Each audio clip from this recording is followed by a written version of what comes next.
200. Analysis was ultimately a dialectical battle of opposing psychological wills. In order to win this battle, the state had to ensure that it could maintain the initiative at all times. Bofra's ideas about counter-revolution were widely featured in South African military academies.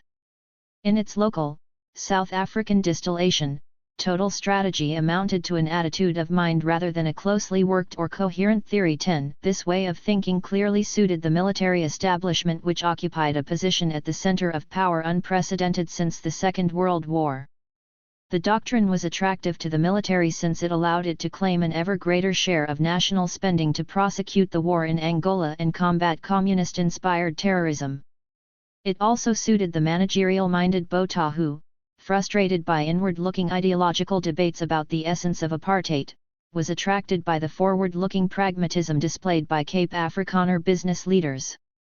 A case in point was the reception given to A.D. Wassenaar's assault on private enterprise, The Freeway to Communism, written by a leader of the insurance giant Sanlam, an icon of Afrikaner corporate success.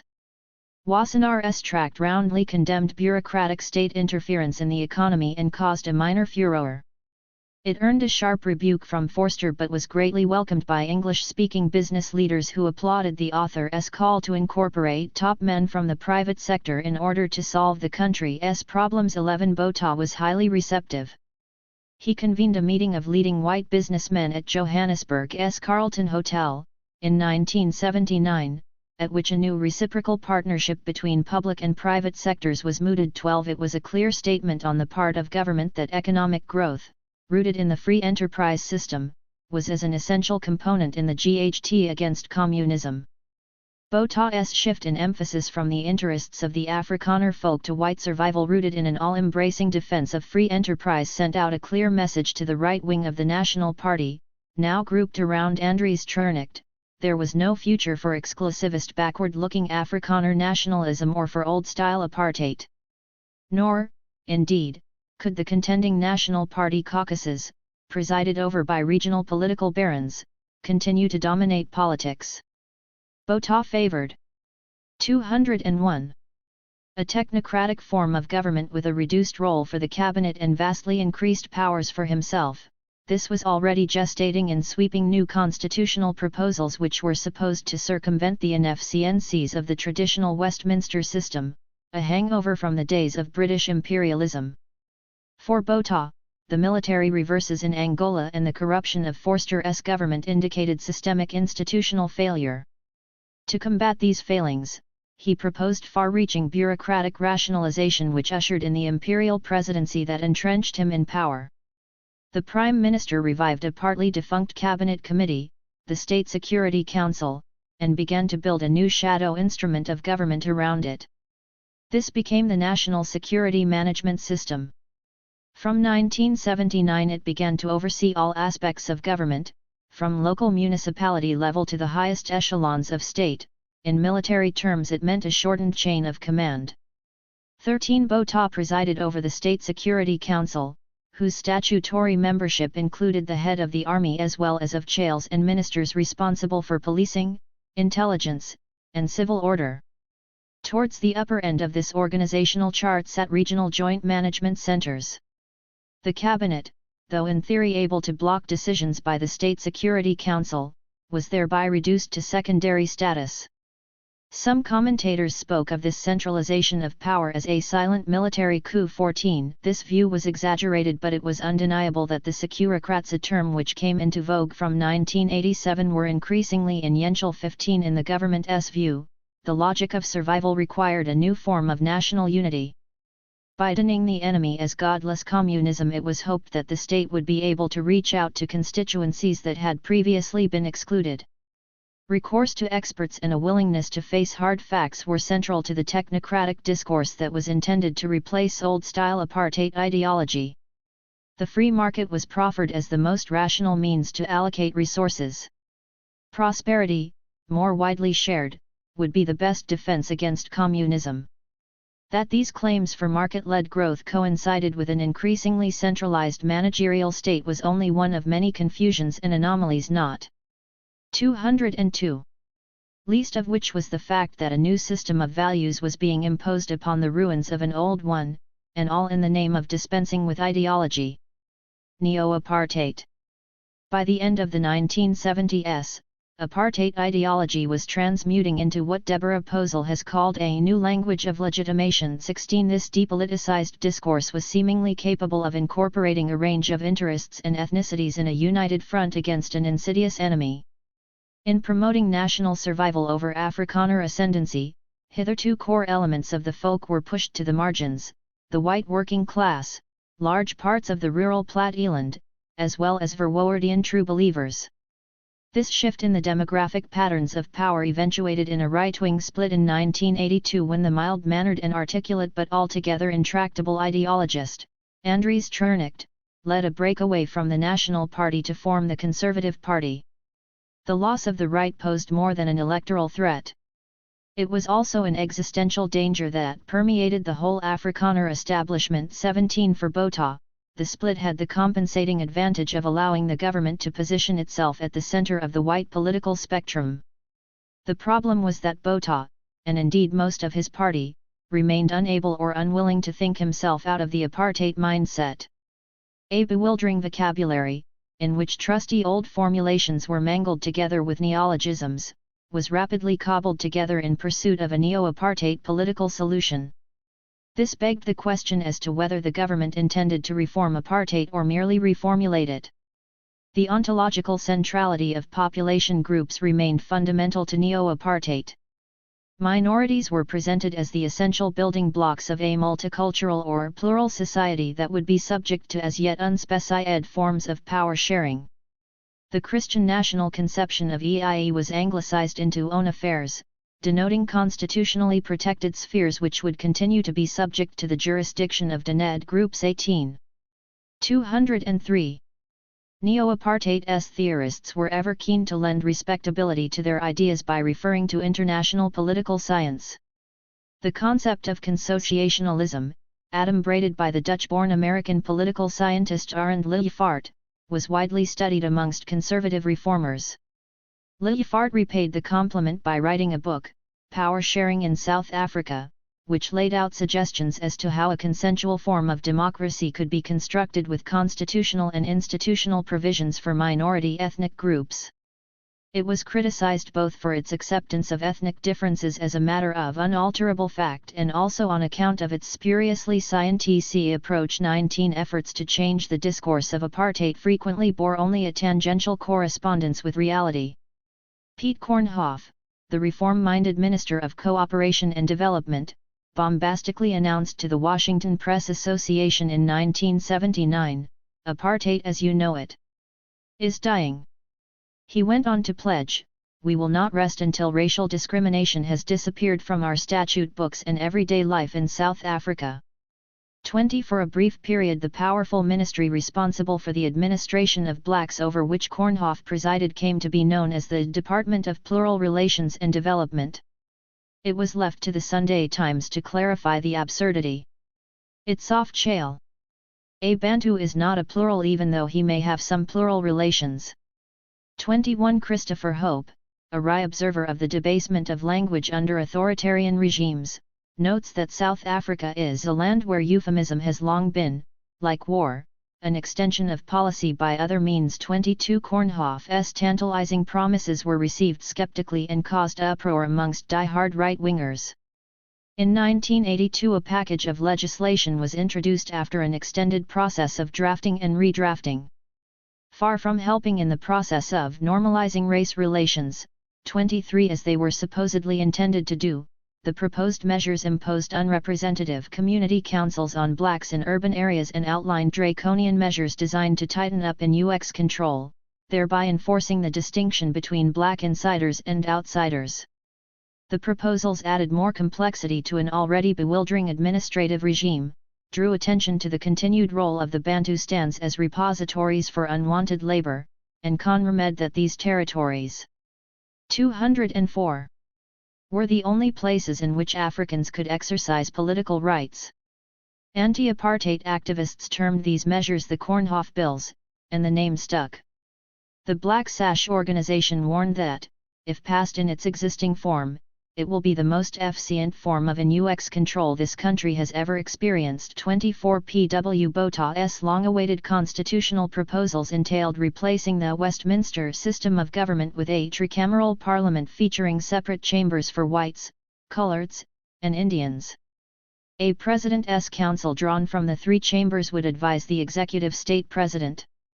The constitutional proposals were eventually passed by a large majority in a whites-only referendum in 1983. This marked a short-term personal victory for Botha, but the cost was that opposition on both ends of the political spectrum was mobilized. It was the vexed matter of power sharing that nearly provoked Chernicht's long-expected right-wing split away from the National Party. Of even greater significance was the effect of the new constitution on the vast majority of the population. In attempting to entice coloreds and Indians into the political process, 25 the meretricious constitutional arrangements highlighted the exclusion of Africans from South African citizenship. Limited political incorporation for some was no substitute for the loss of full political rights for South Africa's majority. Concessions merely drew attention to what was being withheld. The ever more complex array of legal exemptions and exceptions associated with the implementation of the Black Local Authorities and Orderly Movement and Settlement of Black Persons Bill revealed the capriciousness of rulers and bureaucrats in their pursuit of ever more complex and unworkable policies of divide and rule. Botha's constitutional changes and reforms precipitated a full-scale crisis of governmental legitimacy. Machiavelli was familiar to thinkers with an ear to the president, but the more obvious parallel was de Tocqueville's reactions on Louis XVI and the French Revolution. Experience teaches that the most critical moment for bad governments is the one which witnesses their first steps towards reform. Never had the feudal system seemed so hateful to the French as at the moment of its proximate destruction. 26 In the case of South Africa's popular masses, the common rallying call was wholesale abolition of apartheid, not merely its reform. 205. The National Forum and the United Democratic Front. For the first time in its modern history, the focus of South African politics began to move permanently, rather than episodically, beyond the conness of the white legislature. This was signaled by the emergence of two broad political groupings in opposition to the Koornhof Bills and the new constitution, the Black Consciousness-aligned National Forum 27 and the United Democratic Front, which was oriented towards the Chartist tradition originating in the Aankleed alliance politics of the 1950s. The Rand Daily Mail observed that Phoenix-like, anti-apartheid black organizations are rising up again. 28 It was not at all clear which organization was likely to attract most support, much less how the government would react. At its inception, the National Forum embraced some 200 affiliate groups. The single most important was the Azanian People's Organization, which had been formed in 1978 to further the principles of black consciousness. 29 In the intervening years there was a move to the left in these circles. One sign was the characterization of South Africa as a system of racial capitalism, a formulation that sounded superficially similar to the Chartist view that racism emerged out of relations of class exploitation. The subtle, but crucial, difference lay in the Forum's continued emphasis on race, as against the Marxist view that race consciousness was a function of class relations. One delegate to the National Forum's founding conference asked the pertinent question: was this a national struggle against racial oppression or a workers' struggle against class oppression? In his keynote address to the National Forum, Bishop Desmond Tutu questioned whether there ought to be a difference between adherents of black consciousness and of Charterism. The struggle itself is for liberation of all people, black and white. 32's inclusive view was not, however, compatible with the strains of black exclusivism that overrode talk of socialism. How to square the circle? A key influence on the National Forum was the ex-Robben Islander and left-wing unity movement intellectual Neville Alexander, who promoted anti-racism in place of the non-racial or multiracial tradition of the Chartists. In theory, anti-racism was a purer form of non-racism in 206. That it did not even recognize the existence of race. In practice, organizations subscribing to the non-racial principles of the Freedom Charter were notable by their absence. Towards the end of the 1980s it became increasingly clear that the National Forum was held together more by antagonism to the Charterists than by any clear vision of the future. For Charterists, adept at holding together different left-wing constituencies, political strategy tended to prevail over ideology. 31 The United Democratic Front was constituted along similar lines to the National Forum, with youth, civic organizations, and trade unions prominent in its composition. The impetus for its formation was based in widespread opposition to the state's neo-apartheid reform agenda, but the UDF's conception of the national struggle was broader and more inclusive than in the case of the National Forum. Above all, the UDF took the Freedom Charter of the 1950s as its inspiration. The UDF's stress on all-embracing national unity was precursed by the prominence of non-African organizations and ethnicities in its formation. Indeed, an important catalyst in its formation was the revival of the Transvaal Indian Congress. The decision to launch the UDF in Cape Town signaled a willingness to embrace progressives of every hue and ideological coloring. Mosi Uoterra Lekita, who served as publicity secretary of the UDF from 1983, explained, "You cannot just declare non-racialism, you must build it." 32 These words were born of hard experience. Lekita had been imprisoned on Robben Island in 1974 for his role in SASO and was one of the RST High Pro-LE Black consciousness leaders on the island to embrace non-racism and announce his allegiance to the ANC, thereby prompting several of his compatriots to follow the same political path. 33 The launch of the UDF in Cape Town was a huge event with hundreds of organizations represented and some 10,000 people in attendance. A number of patrons and 3 venerable honorary presidents, Albertina Sisulu, Oscar Mbetha, and Archie Gumd, served as a visible reminder of ANC traditions and African primacy. Their selection was also conditioned by the need to represent different regions of the country.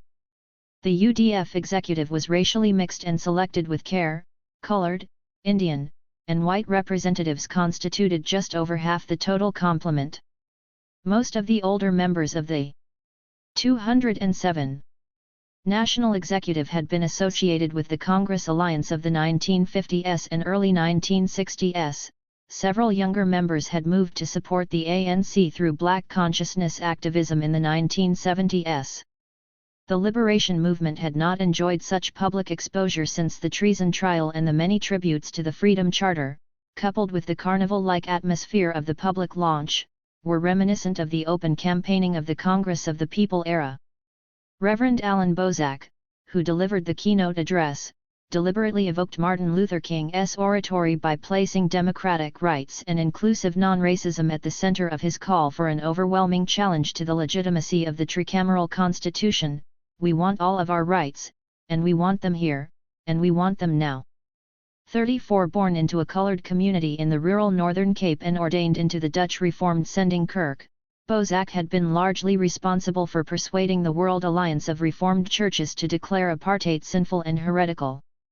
It was Bozak who had helped to bring the UDF into existence with his unscripted call for a united front against apartheid in a speech delivered in January 1983. This idea resonated with discussions that were already taking place within the ANC and other groups sympathetic to the Chartist tradition. Bozak was selected as the ideal person to take the initiative forward. He was an inspiring man of the cloth possessing strong leadership qualities, but he did not have any strong political following which might prove a threat to existing political groupings. Bozak was not directly part of the ANC tradition. The most significant on his political outlook was radical Black consciousness theology.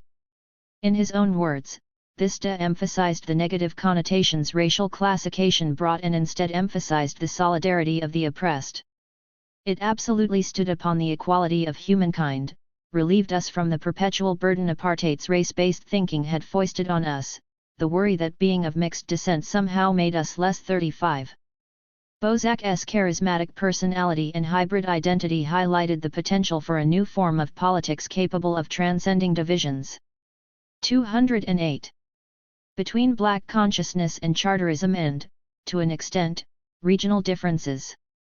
His politics of refusal was lightened by a spirit of inclusivity that rejected apartheid racial categories, all who identified with the struggle and refused to collaborate in oppressive structures could end a home in the UDF. 36 In 1983 it was impossible to guess that the formation of the UDF would transform South African politics, yet it was immediately apparent that its formation was a highly significant political development. But what exactly was the UDF? It was a composite body representing a diverse range of groupings, from sports clubs to civic associations, religious organizations, and trade unions, many of which did not see themselves as mere extensions of the ANC. Workers, professionals, students, and business people were all part of its multi-class formation. As a regionally based federal body, it was also geographically devolved. Even within regions it was highly localized. Although inaugurated as a national campaigning organization, from the end of 1984 UDF structures became increasingly township-based. While no township had precisely the same political configuration, most could identify with resistance to rent, transport, and service charges, as well as to illegitimate community councils and their puppet leaders. The UDF proved highly successful in rooting itself in street-level or area-wide civic structures. The UDF was organizationally flexible and had a remarkable capacity to evolve rapidly according to circumstance. As a coalition of anti-apartheid groups, it championed a democratic non-racial society in a unitary nation-state. Ideologically, it encompassed the full ideological spectrum from social democracy to hardline communism. The UDF was thus never just a front for the ANC and the Communist Party, as hostile critics alleged, though it was undoubtedly a legatee of the Chartist tradition and it received approbation from the ANC. The ANC in exile did not initiate the UDF, nor did it have control over its day-to-day decisions even if it wished to. The ambiguity concerning the ANC's relationship to the UDF was strategically important for both sides. Many UDF leaders looked towards the ANC for guidance and inspiration. The ANC was happy to act as a senior advisor, monitoring and advising different factions of the UDF without necessarily taking sides. In a climate of severe repression, internal arguments could be settled by 209. Knowing reference to secret ANC instructions. Yet these still had to be reconciled with the political culture of above-ground organizations in the country. Membership of the UDF worked through affiliation and association. It was not obligatory to be paid up, as was the case in many trade unions. A culture of participatory democracy and consensus prevailed over a formal constitution. Under conditions of serious repression, this loose-weave texture provided tactical advantages. It also allowed factions to caucus secretly in advance before seeking a mandate so as to prove democratic accountability. There were suspicions that the UDF was dominated by a cabal associated with the Transvaal and Natal Indian Congresses. This was said to work against the principle of African leadership. There was also a left-wing socialist tendency associated with whites in NSAS and the workerist trade unions. 37 Throughout the turbulent 1980s, the UDF bore the brunt of attacks by the state in the form of detentions, harassment, bannings, and, on occasion, targeted killings by shadowy elements in the security forces. Yet the umbrella body could not be suppressed, and the number of organizations that either affiliated to, or identified with, the multi-headed hydra continued to grow. 38 Trevor Manuel, who became acting General Secretary in 1984, after Popo Molf's detention, referred to the UDF as the organized voice of our people. He rejected as spurious the charge that it was fomenting violence in the townships and dismissed accusations that it was a front for the ANC, maintaining instead that the UDF was denuded by its commitment to the achievement of a non-racial democracy by peaceful means. 39. The 1984 Vaal uprising and state of emergency. Initially, the UDF's sole rationale was to reject, categorically, the government's constitutional reforms. It was unclear how it would, or could, develop a common agenda beyond support for the Freedom Charter. The question as to how to advance to the next phase of political development was answered by events. On September 3, 1984, black townships in the heavily industrialized Vaal Triangle south of Johannesburg exploded into violence. The proximate causes of protests were 210. Increases in rents and service charges which squeezed already deteriorating living standards. Financial demands were imposed by unpopular bodies and at a time of rising unemployment. Although the revolt was touched off by grievances specific to particular townships, the overarching contributory factor was government reform policies in the shape of the Kornhof Bills and the new constitution.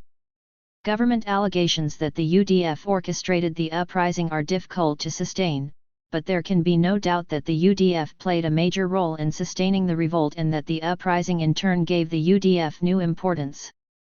By the end of 1985, the founding slogan "UDF Unites, Apartheid Divides" was beginning to be replaced with a more specific objective: People's Power. The urban revolt of 1984-6 was the most sustained and widespread period of resistance against white rule in South African history. In the view of Robert Price, this was more like an insurrection than a rebellion.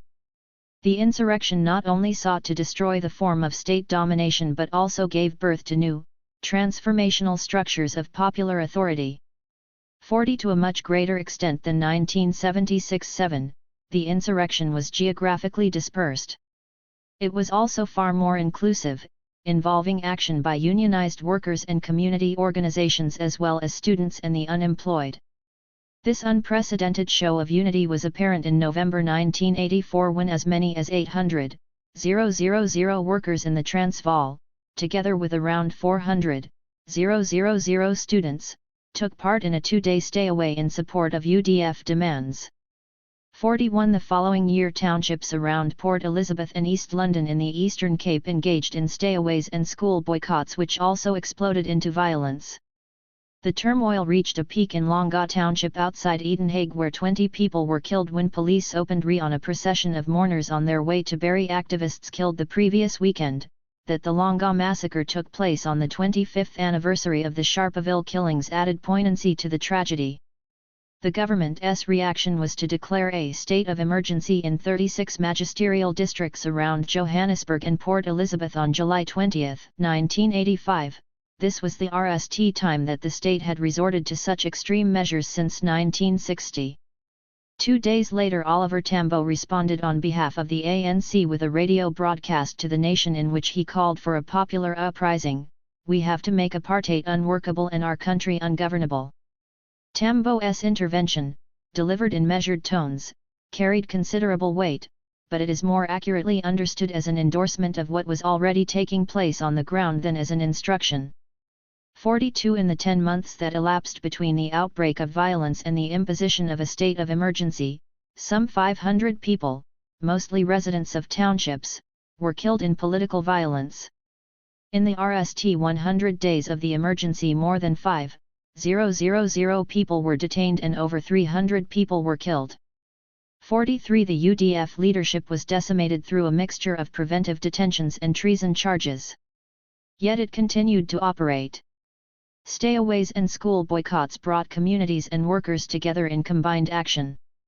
Attacks against collaborators, black police, township councillors, and alleged informers led to reprisals, and these in turn escalated levels of violence. The state's response was to mobilize all possible forces in line with total strategy. In June 1985, Eastern Cape UDF leaders Matthew Gonawe, Fort Calita, and 2 others were abducted and killed in a targeted assassination. Subsequent evidence revealed that the local Joint Management Center and the State Security Council were responsible for ordering that they be permanently removed from society. 44 The funeral of the Cradock Four, as they came to be known, attracted an angry crowd of well over 50,000, many of whom had traveled long distances to be there. The colors of the ANC and the Communist Party were raised in dance, accompanied by songs praising Umkhonto we Size we. All this in a small, rural town with an estimated population of around 10,000 where the main economic activity was sheep farming. Gonawe's killing, justified within senior reaches of government as a necessary response to the total onslaught, pointed to growing militarization within the state. This was signaled by the decision to deploy the army to repress township revolt. In October 1984, a contingent of 7,000 000 troops were deployed to occupy Sebokeng, Sharpeville, and Boipatong townships in the Vol. 212 Triangle. Rather than subduing the simmering revolt, their presence intensified the Con-ICT. Sebokeng was a model township where the Urban Foundation had spent large amounts of money on upgrading projects.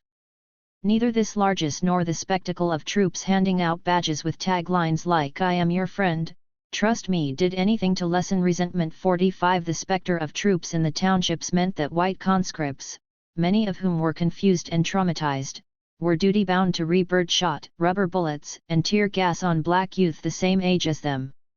International and local media saw in this escalation of state violence elements of a civil war. The End Conscription campaign, based on liberal university campuses, responded with a Troops Out of the Townships rally in 1985 that attracted more than 4,000 students. This was an important signal of disaffection towards the military emanating from within white society.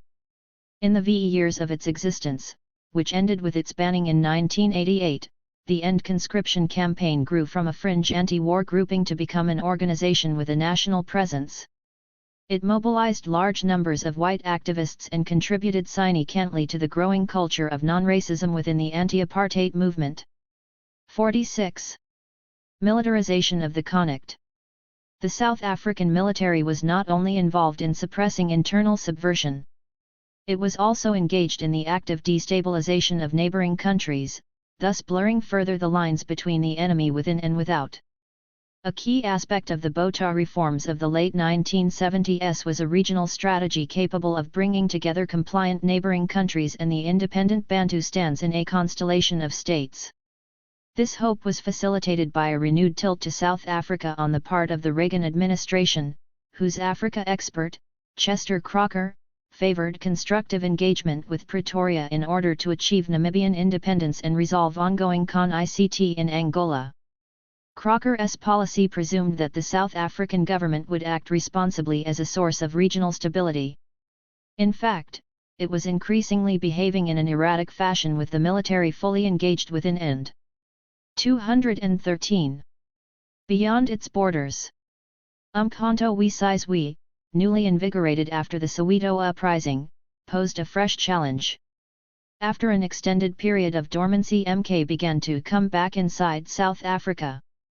It succeeded in dispatching small numbers of cadres over the border to attack carefully selected targets, typically government buildings and police installations. These exploratory hit-and-run incidents numbered around 80 in the period 1977-80. 47 Infrastructural damage was limited and the survival rate of cadres was poor. In several instances guerrillas were killed, either when bombs went off prematurely or, in the case of the 1977 Gotch Street shootout in central Johannesburg, when police intercepted the infiltrators. One of these, Solomon Malangu, who had left South Africa in 1976, was tried, hanged, and instantly immortalized as a martyr. The message left by Malangu, "My blood will nourish the tree that will bear the fruits of freedom," resounded through the townships. An ANC school in Tanzania was named in his honor. 48 MK enjoyed spectacular success in 1980 when it succeeded in blowing up Sasol's oil from coal refineries. These important symbols of apartheid-era self-sufficiency spewed reballs and smoke that could be seen as far away as Soweto. The following year, MK's Special Operations Unit mounted a rocket attack on the Voortrekkerhoek military base in Pretoria, the Army's headquarters. Another symbolic triumph was registered in 1982 when the Koeberg nuclear plant outside Cape Town was sabotaged by a unit that managed to infiltrate limpet mines into the as yet uncommissioned reactor core. 49 MK's Code of Conduct generally avoided attacks on civilians, but there were notable exceptions, including the 1983 Church Street car bombing that exploded outside the Air Force headquarters in central Pretoria, killing 19 and wounding over 200. The ANC took responsibility but subsequently claimed that the device had not exploded as planned. Controversy also surrounded MK's use of landmines in 1985-7 along the borders of the northern and eastern Transvaal. Although such attacks posed no serious threat to the state, they were incendiary as armed propaganda. At gatherings in the townships, often under the guise of political funerals which were attended by many thousands, the colors of the ANC and the symbols of military struggle AK-47 guns and RPG bazookas were celebrated in songs and 214. Dance. The dramatic pageantry of raucous revolt suited the government insofar as it proved to its own satisfaction that terrorism and intimidation were ubiquitous. Yet the government also had to prove that its control over security and law and order was absolute. The state's military response was swift. In January 1981, the South African Defence Force mounted a commando raid on Matola, near Maputo, killing more than a dozen ANC members. 50 eyewitness accounts spoke of blacked-up soldiers or mercenaries cutting off the ears of the dead. The following year there was a raid on Maseru, capital of Lesotho, which killed 40 persons. There were also targeted assassinations. These included the ANC's much-admired representative in newly independent Zimbabwe, Job Kabi, and the ANC-aligned socialist intellectual Ruth First, blown up by a parcel bomb in Maputo. The brutal message was that no one with ANC or MK/Communist Party sympathies was safe. 51. The South African state's equivalent to the ANC's armed propaganda was armed diplomacy.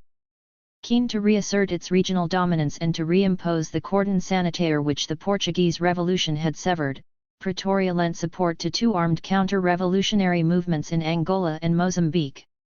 The military's campaign of destabilization in Mozambique continued throughout the 1980s. It involved direct and indirect support for Renamo, an armed resistance movement, which wreaked devastation in the Mozambican countryside and grew to control as much as a quarter of that country by the end of the decade. In Angola, South Africa gave direct and indirect support to Jonas Savimbi's UNITA movement which fought a relentless campaign against the Marxist government in Luanda. South African destabilization, largely tolerated by the Reagan administration on the grounds that it was part of the war against communism, 52 was coupled with offers of infrastructural help and aid. This was part of a deliberate strategy to assert South Africa's position as the regional hegemon. Economic pressure was another favored tactic in the package of what one analyst termed co-optive domination. 53 If Botha's constellation of states could not be brought about willingly, it would have to be imposed. In March 1984 South Africa signed the Committee Accord with Mozambique. This non-aggression pact, which 215 stunned parties on the left as well as the right, was supposedly struck between equal sovereign partners. Signed in public with full diplomatic protocol, it represented a humiliating defeat for Mozambique's President Samora Machel. It was also a major setback for the ANC whose leadership was plainly shocked. 54 A separate agreement, signed in Lusaka in February 1984, committed South Africa to withdraw its troops from Angola on condition that the Luanda government would not allow Cuban or SWAPO liberationers to enter the vacated areas. The Lusaka and Committee agreements served as the prelude to Botha's triumphant eight-nation European mission in June. South African newspapers crowed about the country's newfound international acceptability while business leaders spoke enthusiastically about investment possibilities in Mozambique. From Pretoria's perspective, the crowning achievement of Committee was the fact that the ANC was now compelled to remove its military bases from Mozambican territory. This was the culminating success of the Botha Doctrine in the region and of total strategy more widely. 55 The perils and prospects of reform in South Africa caught the attention of the conservative Harvard political theorist Samuel Huntington, who visited the country and proclaimed the Machiavellian virtues of reform by stealth. In 1982 Huntington argued that the most successful political reformers were able to combine a Fabian strategy involving incremental moves towards a carefully concealed, but well-designed goal, with the use of blitzkrieg tactics designed to confuse adversaries. He warned that Botha might have got the sequence wrong by advancing on too broad a front and also too slowly, thereby innatting the expectations of blacks as well the fears of whites. Timing was everything. It was crucial that governments introduce reforms from a position of strength. 56 In August 1984, Botha boasted that South Africa was at a watershed, positive regional developments, newfound diplomatic respectability, and domestic reforms, were all grounds for optimism. A month later the townships exploded, demonstrating that he had got his calculations desperately wrong. South Africa was revealed to have violated the terms of the Lusaka Accord when the Angolan government announced in May 216, 1985 that it had killed 2 South African commandos involved in a raid in the oil-rich region of Cabinda, and captured another, Wynand du Toit, who was forced to give a media interview. In June, South African Defence Force commandos launched a pre-dawn attack on ANC targets in Gaborone, the capital of Botswana, killing 18, including civilians and a child. The incursion was condemned by Botswanan President Mosier as blood-curdling. It also caused a serious diplomatic rift with the United States, whose policy of constructive engagement appeared less credible than ever. Most worrying from the government's perspective was the deterioration in the country's internal stability. The massacre of mourners at Longa, Edenhague in March 1985 led many observers to conclude that violence in black townships was endemic. Whilst the army and police could seal these areas off, they could not be effectively controlled. Ethnicized conflict. The imposition of the state of emergency in July 1985 was intended to give the government the opportunity to crush popular resistance. Instead, a new front opened up in August when dozens of people were killed in and around Durban in clashes between Zulu-speaking supporters of the Inkatha movement and Indian and African supporters of the UDF. The violence was touched off by the assassination of Victoria Mxenge, a revered UDF leader widely known as Mother of the Nation. 4 years previously, her husband, civil rights lawyer Griff Ths Mxenge, had also been murdered. There were well-founded suspicions that the police were involved in both deaths. 57 tensions had been simmering for some time in Natal between the UDF and Inkatha, the Zulu cultural movement led by mercurial chief Gatsha Buthelezi, leader of the KwaZulu homeland.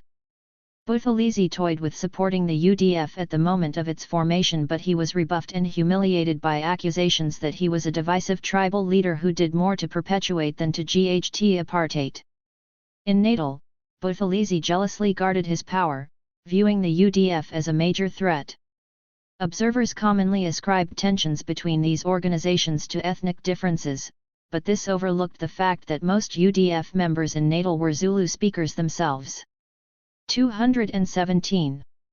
Buthelezi embodied many of the contradictions of the late apartheid state. 58. He professed peace and political pluralism yet adopted autocratic measures and sanctioned violence to preserve his political unions. He operated within the homeland system but refused to take independence for KwaZulu, always insisting that he was opposed to apartheid and would resist it from within. He was the political supremo of the Zulus who also nurtured ambitions to be a national leader.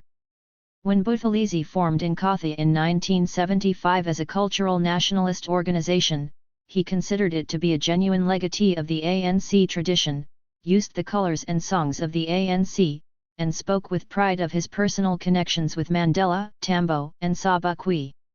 At the height of Inkatha's popularity in the late 1970s, its appeal was regarded with a mixture of envy and suspicion by the ANC. Oliver Tambo actually encouraged the movement's formation and maintained occasional contact with Buthelezi, including in 1979 when the ANC met with a substantial Inkatha delegation for a consultative meeting in London 59, but the meeting did more to engender mistrust than understanding and, amidst mutual recrimination, relations between the two organizations continued to deteriorate through the 1980s. 60. Buthelezi's predominantly traditionalist, rural-based, Zulu-speaking constituency was easily mobilized against progressive non-Zulu African supporters of the UDF as well as Indians who occupied positions of prominence on the regional Natal executive.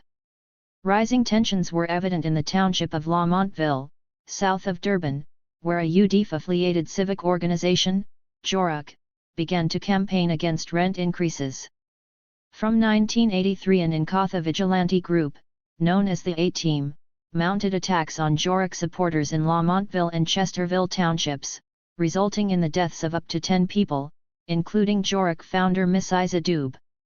Suspicion that the South African police were colluding in these attacks was later confirmed by the Truth and Reconciliation Commission. 61 In August 1985, Mahatma Gandhi's 80-year-old Phoenix settlement, including the house in which he developed his theory of passive resistance, was burnt down by spear-wielding Inkatha warriors. They made it clear that Indians had no place in Zululand. Shops owned by 218 Indian traders were destroyed and 500 Indian families in the neighborhood were forced to flee. 62 As well as being a powerful symbol of non-racism and peaceful coexistence, the Phoenix settlement had been the venue of the RST executive meeting of the UDF. The attack reminded many of clashes between Africans and Indians in 1949, and it raised the specter of further communal violence. Above all, it was a political attack on the UDF and Chartists. Their support in urban areas of Natal was growing swiftly, underpinned by trade unions and COSIS. The latter was an ANC-aligned national students' organization and leading UDF affiliate which had emerged out of the remnants of the 1976-7 era to become the dominant students' organization in the country. 63 Between 1985 and 1990 at least 500 people died in the escalating Natal Con-ICT. As many as 50,000 people were displaced. 64 Political rivalry between Inkatha and the UDF/COSATU played a major role. Endemic poverty, joblessness, and contestation for scarce resources facilitated the recruitment of foot soldiers. Many journalists explained political con-ICT by reference to tribal atavism. Racial and ethnic stereotypes abounded. Government spokesmen alleged that political radicals were conspiring to sow division and render Natal ungovernable. There was plenty of circumstantial evidence suggesting that elements in the security forces were deliberately manipulating tensions in Natal so as to undermine the UDF. Notorious Inkatha warlord David Ntumila enjoyed effective immunity from prosecution for his involvement in the murder of members of the UDF. Suspicions that he was recruited as an informer by the Pietermaritzburg security police in the mid-1980s were eventually confirmed. 65 Similar accusations of government complicity were leveled in Cape Town where clashes between squatters at the Crossroads emergency camp resulted in deaths and hundreds of casualties. This was the start of a protracted series of battles in which Johnson Sobongwana, a local shack lord and strongman who until 1985 posed as a progressive civic leader defying apartheid, marginalized the Crossroads Women's Committee in 1979 and went on to mobilize vigilantes in defense of his territory and against UDF-affiliated militants and squatters. 219. In 1986 around 70,000 people were driven from their dwellings in Crossroads and neighboring areas by Sobongwana's thugs, supported by Fathers and Witduk.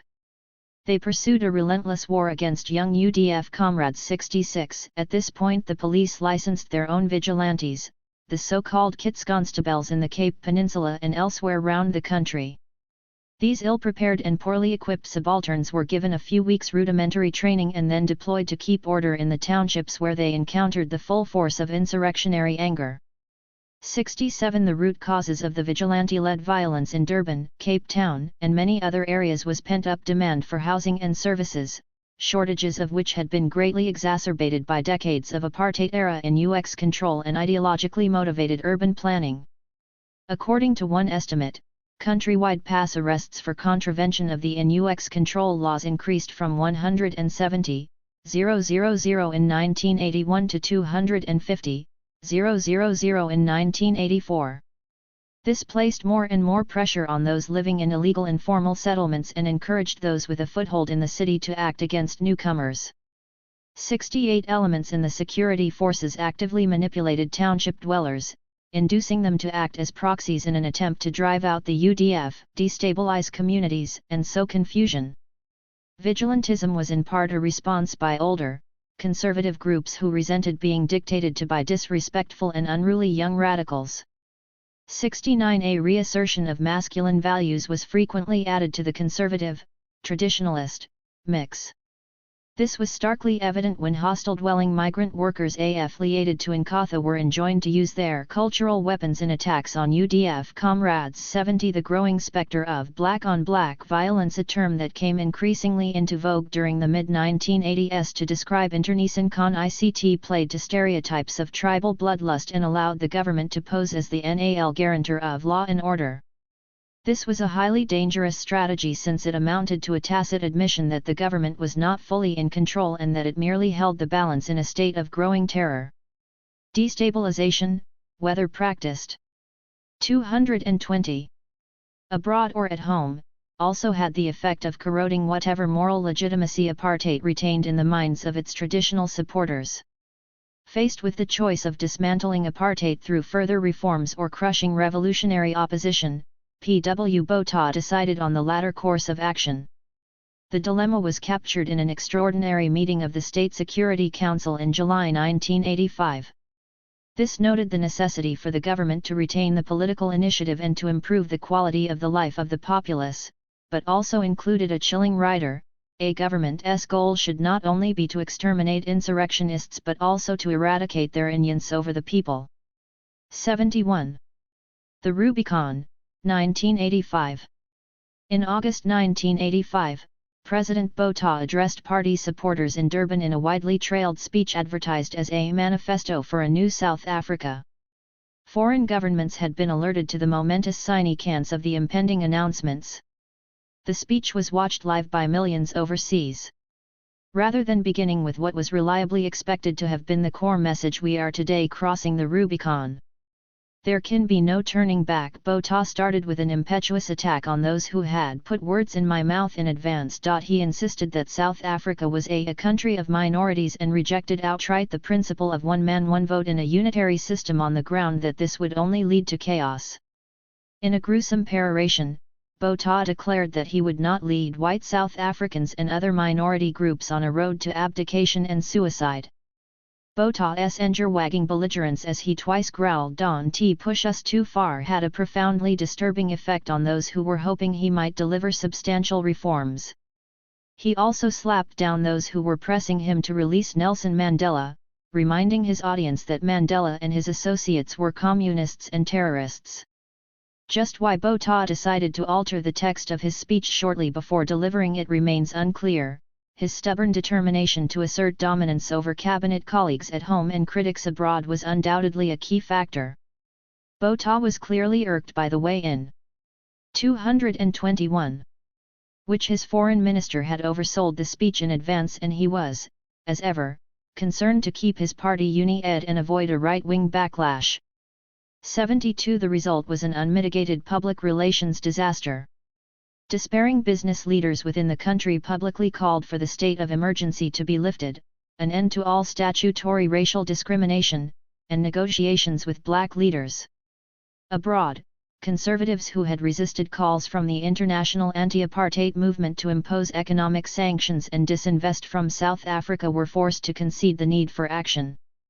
Immediately after the speech, Chase Manhattan Bank made public its recent decision not to roll over debts to South Africa on the grounds that the country was an unacceptable investment risk. 73 Other leading international finance institutions followed suit, triggering a liquidity crisis that compelled a humiliated South African government to declare a partial moratorium on repayments of its foreign debt. The South African rand plummeted, capital fled the country, and consumer demand was depressed, triggering protracted recessionary conditions. Interestingly, the option of debt default or unilateral rescheduling was not seriously considered, perhaps because this would be construed as something that third world countries opted to do. Sanctions and disinvestment.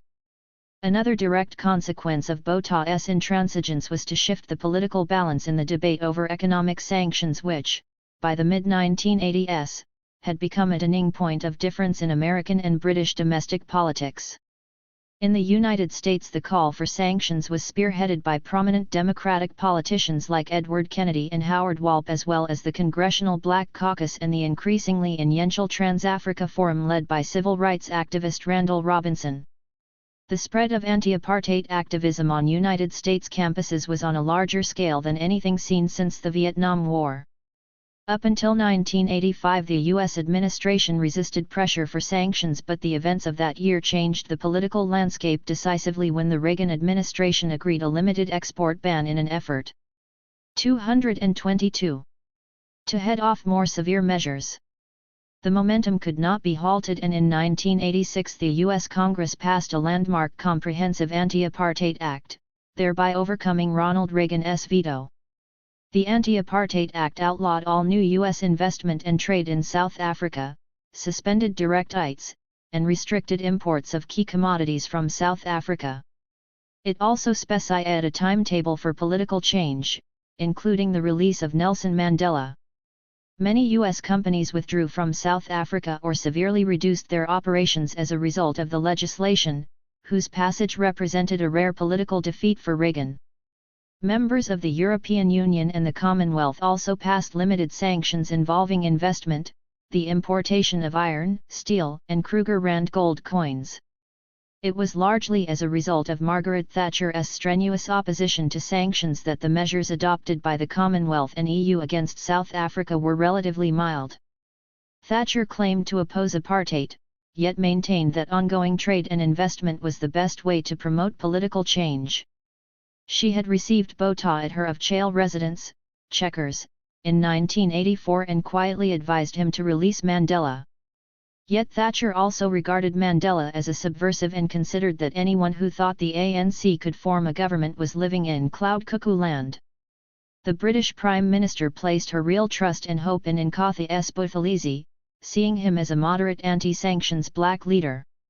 At the 1985 Commonwealth Heads of Government meeting in Nassau, whose proceedings were entirely dominated by the issue of South Africa, Thatcher gloated in front of television cameras that she had had to concede only a tiny little bit on the matter of sanctions. 74 By the middle of 1987 more than 120 companies and corporations including General Motors, IBM, Coca-Cola, Xerox, Exxon, General Electric, and Barclays disinvested from South Africa. The avalanche of bad publicity emanating from anti-apartheid campaigns on university campuses and in public legislatures was having an effect. Corporate decisions to divest were made for a mixture of political and commercial reasons. In the last analysis, these came down to a question of whether South Africa was an attractive and prudent place in which to do business. 223. 75 While inconvenient and morale-sapping, the short-term effect of this withdrawal was not crippling to South Africa. In many cases local management and capital bought the shares at bargain prices and their products continued to be produced or imported under franchise or through intermediaries. Formal trade sanctions were invariably circumvented. The most costly and disruptive sanctions were the oil boycott imposed by OPEC in 1973 and the arms embargo brokered by the UN. In both cases, the South African government mitigated these effects through import substitution. It poured resources into large industrial parastatals dedicated to the production of oil from coal and a domestic arms industry which included the barely concealed development of nuclear weapons. These prestige projects became lopsided industrial engines of growth as well as important symbols of self-sufficiency, albeit at significant cost to economic efficiency. Far more serious than trade boycotts, which may have cost South Africa half a percentage point of GDP in the mid-1980s, were financial sanctions. In this case the withdrawal of private financial credit facilities proved more damaging than publicly imposed measures, raising the question of the effectiveness of intergovernmental action. 76 Investment and capital outflows into the country turned negative 1985-94. Both because capital had to be exported in order to pay off debts and also as a consequence of covered capital IT. Exchange and interest rates were manipulated by the South African authorities in order to boost exports and reduce imports, vital from the point of view of the balance of payments, but with damaging results for industries requiring capital goods and advanced technology. 77 Business Kondenke, already low, was severely hit by the reality of operating in a siege economy. The net effect was to exacerbate structural economic problems in the South African economy and to compound the secular contraction in growth.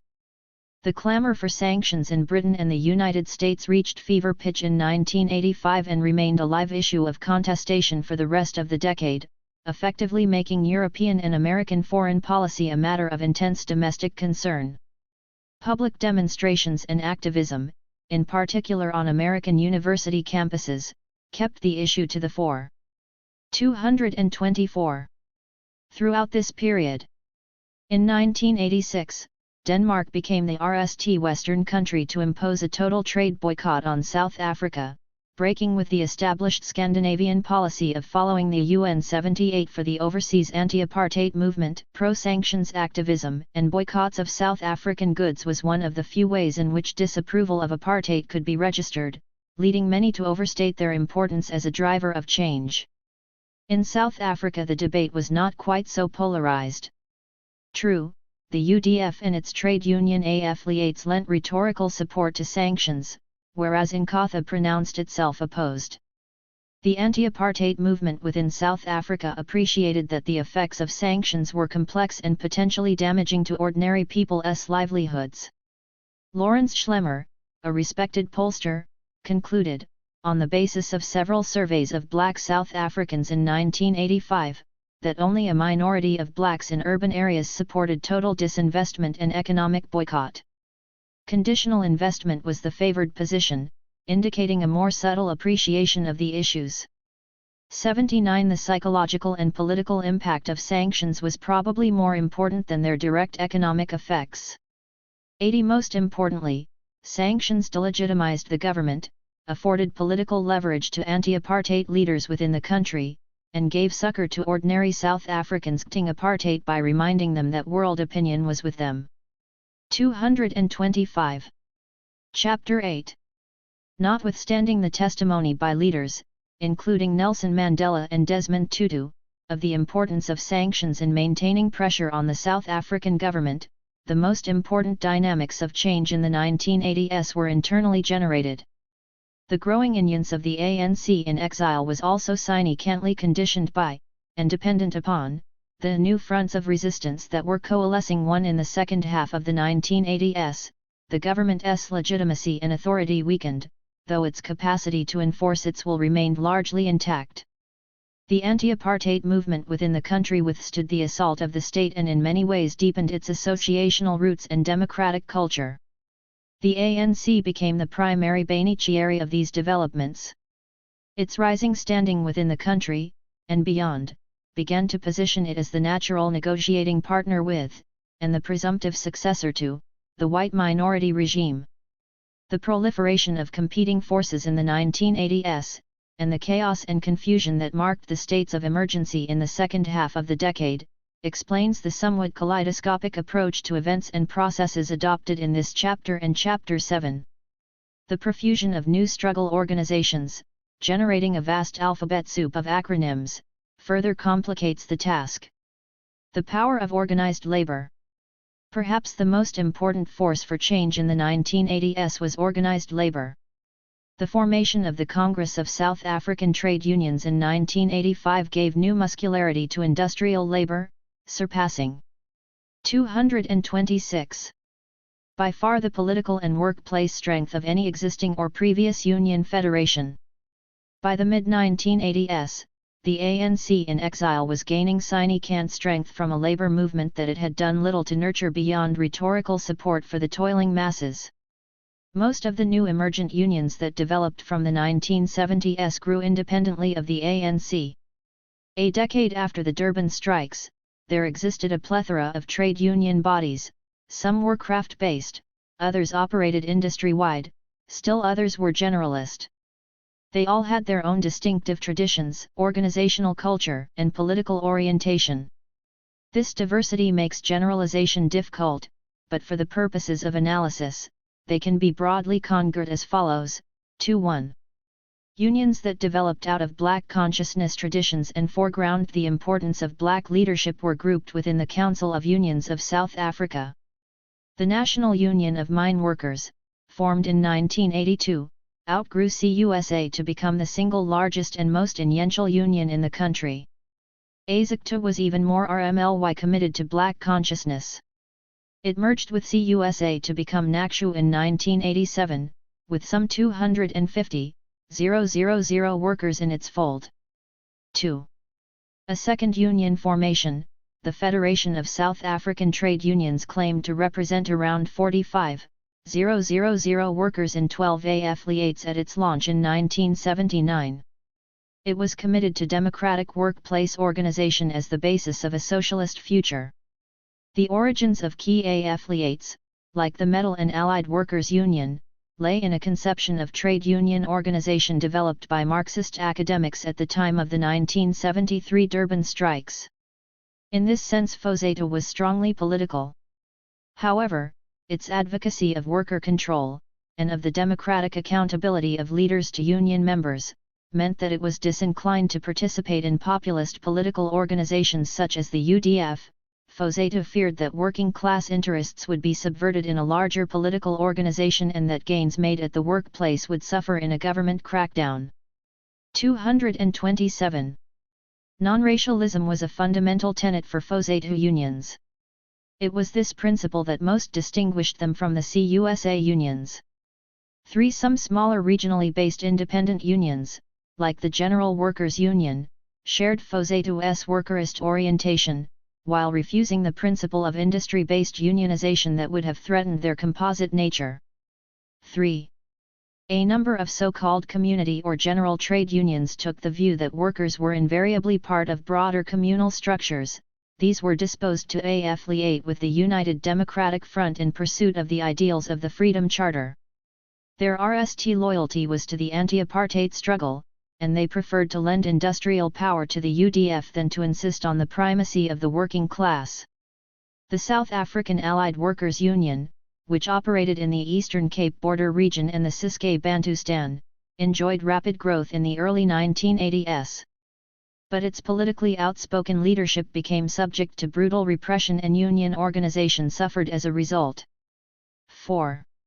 A fourth category were the parallel unions that were set up as offshoots of the largely white Trade Union Council of South Africa that represented around 500,000 members at its height in 1983. In the course of the 1980s, black and colored workers in the vehicle and garment industries split away, prompting the disbandment of its white-dominated parent organization.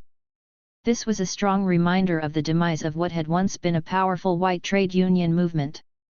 Remnants of the tradition, such as the militant White Mine Workers Union led by Ari Paulus, gravitated to the Conservative Party. Other unions, like the Boilermakers Society, continued as independents. Unity talks between the different unions and their umbrella organizations were at RST slow to achieve results, but this changed as broader political events intruded on complex negotiations and institutional loyalties. From 1982, FOSATA began to revisit its political caution. It joined CUSA in the two-day 1984 UDF-led Stay Away, which was supported by some 800,000 workers. In 1985, a formidable new union grouping, the Congress of South African Trade Unions, was created. Its emergence marked a 228 melding together of independent trade union organization with the broad national liberation movement. This was a significant moment in the development of political radicalism underpinned by industrial strength. COSATU was immediately dubbed a super union on account of the fact it represented around 500,000 paid-up workers grouped in over 30 affiliates. For COSATU was highly effective in the way it combined organizational strength with political muscle. Its RST president, Elijah Berei, came from the National Union of Mine Workers, which had meanwhile slipped its connections to CUSA and adopted the Freedom Charter. Vice President Chris Dlamini and General Secretary Jay Naidoo came from FOSATA unions. COSATU's political inclinations were made amply clear at its founding rally in Durban when Chris Dlamini pronounced that the time has run out for employers and their collaborators.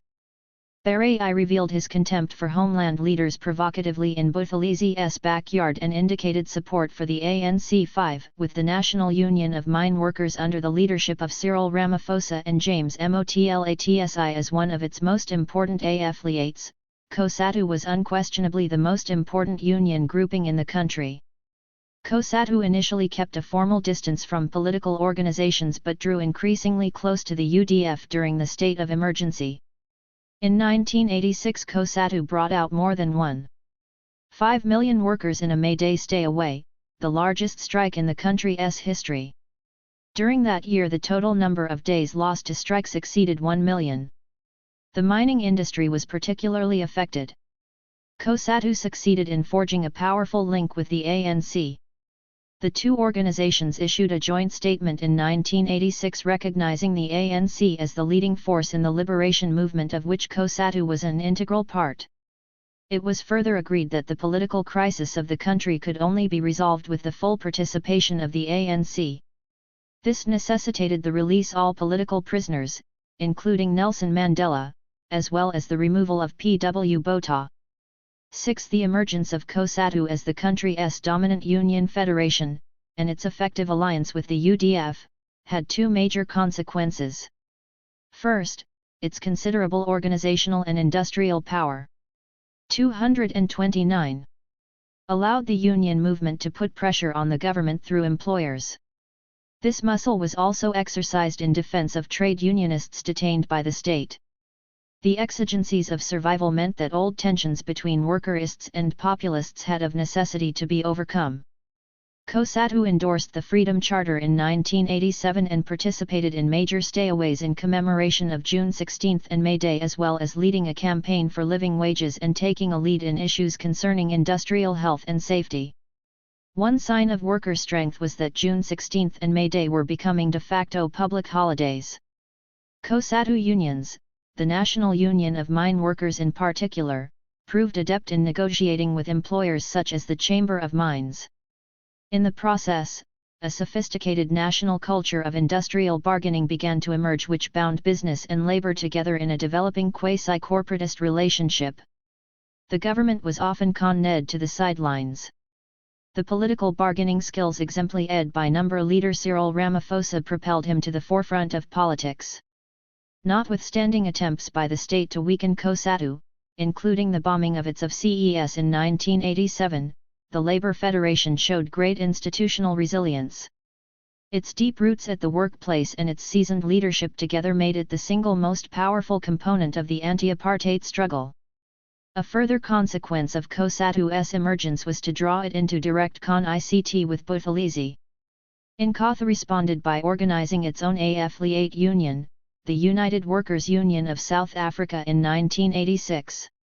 Outside of Natal, where the Sweetheart Union was welcomed by many employers, UWSA had little influence. However, tensions between the two unions became intense as they battled for supremacy in that province. Buthelezi immediately identified COSATU as a front for the ANC. Youth power.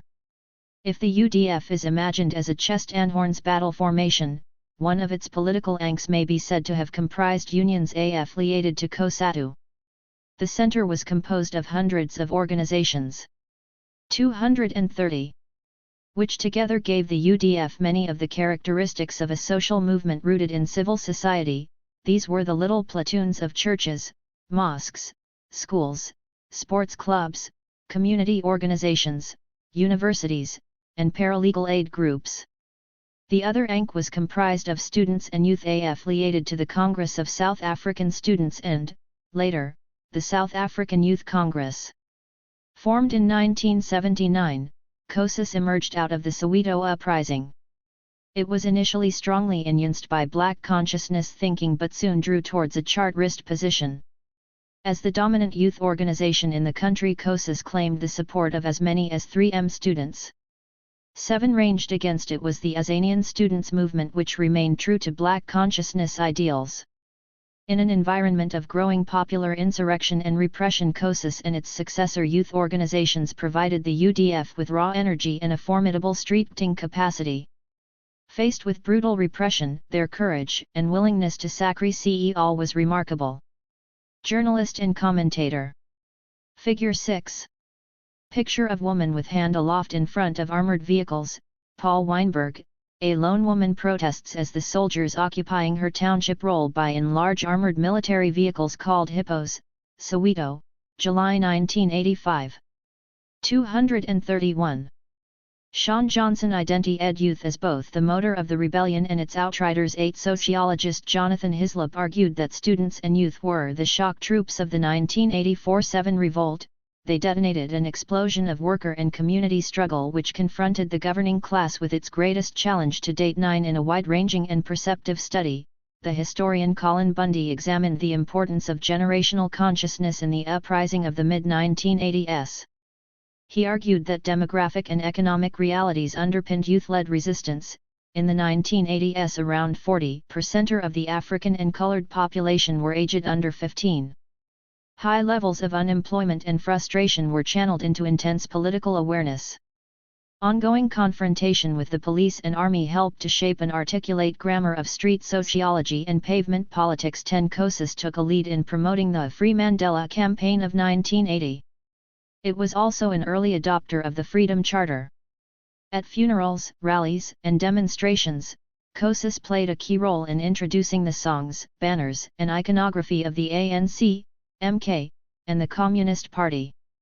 COSIS also established regional youth congresses catering to unemployed youngsters who came to be known as the Comrades or Young Lions. The Toi Toi dance, which combined high-step rhythmic marching with militant chanting, was an innovation of this period with the power to intimidate as well as impress. Handmade replica AK-47 guns were often brandished as props in a theater of rebellion which developed its own rules of public performance. Such expressions of raw revolutionary energy were exhilarating for participants, and also for the struggle photographers and TV reporters on the barricades who covered funerals, rallies, and other ash points for the vanity of a global audience. 11. A collective of local photographers, Afrapics, documented urban resistance from a socially engaged, politicized perspective. From the mid-1980s, American television cameras brought images of state violence into the living rooms of a domestic American audience. The South African government was almost certainly panicking when it blamed foreign TV journalists for deliberately staging or fomenting incidents of unrest, but there was undoubtedly a relationship between the public performance of protest, its recording by television crews, and its ritual reenactment. 12. 232. State-controlled media did all it could to portray protest and disorder as irrational mob violence. By contrast, the liberation movement drew simplistic distinctions between perpetrators and victims, popular masses, and collaborators. Independent and overseas media, which were generally sympathetic towards the anti-apartheid cause, were apt to overlook strains of aggression and thuggishness that could be employed to enforce stayaways and boycotts. Broad claims about township insurrection tend to fall short when disaggregated by region and place. Albeit broadly directed against apartheid, township resistance was local and parochial both in respect to the specific grievances, and in regard to the individuals and institutions selected as targets of anger and aggression. Jacob Dlamini's Nelly-worked memoir of growing up in Catalhong is an important reminder that no township was identical to another. To ignore this is to buy into the dangerous assumption that black South Africans lived, suffered, and struggled the same way against apartheid. 13. Dlamini's suggestive account does not purport to be ethnographic in the sense that, say, Belinda Bozzoli's study of insurrection in Alexandra is conceived. In this highly congested urban space, which abutted the wealthiest white suburbs of the country, a revolt broke out at the start of 1986 that came to be known as the Six-Day War. For a brief moment Alexandra became a liberated zone combining what Bozzoli terms a callow Marxism, a naive African nationalism and burning youth romanticism. Bozzoli's sociological analysis centers on a theater of struggle where repertoires of resistance, at once generic yet also particular to the locality of Alexandra, were performed in public. One example concerns the precise manner in which street committees and people's courts were created by the comrades in order to enforce discipline. In the staging of popular justice, high-minded morality could be combined with brutal, arbitrary punishment. The carnivalesque inversion of authority placed youth at the pinnacle of a reformed moral universe in ways that many ordinary people, adults especially, deeply disapproved of. 14. Ordinary township dwellers in localities around South Africa were often reluctant participants in insurrection and did not relish the choice of supporting communal activism or being treated as enemies. Local jealousies, rivalries, and prejudices inevitably conditioned the selection of 233. Those targeted as enemies of the people. Demonstrations of power and aggression were often assertively masculine. Although young women were active participants in rebellion, the comrades were overwhelmingly male, and so was their leadership. Violence and masculinity were closely intertwined in the macho culture of resistance, especially when corps of comrades were organized in youth militia known as Amabutho, who became a dominant presence in some townships. 15-generational con-ICT and consciousness added a further dimension, not least in confrontations between the comrades and Nkatha, or in rural Sekukun land where comrades smelt out alleged witches and burnt them to death in waves of village terror. The composition of the youth was a capacious formulation. It included activists well past their teens and did not always distinguish between students operating under organizational discipline and Tsotsi hoodlums who saw politics as a cover for criminal activities such as looting and arson, hence the unattering composite term Komtsotsi, which began to appear in newspapers around 1986-16, as well as throwing stones and Molotov cocktails at the army and police. Militant youths attacked township police and officials collaborating with the system, just as they had done a decade before. They also found themselves in the forefront of confrontations with the Nkatha youths and MP as well as vigilantes in townships round the country. Sometimes youngsters used the rough justice of neighborhood people's courts to settle disputes or impose sanctions. From 1985, a gruesome new method emerged to kill collaborators and those accused of being impimpi. Tires LED with petrol were put around such people and set alight, a practice known as necklacing.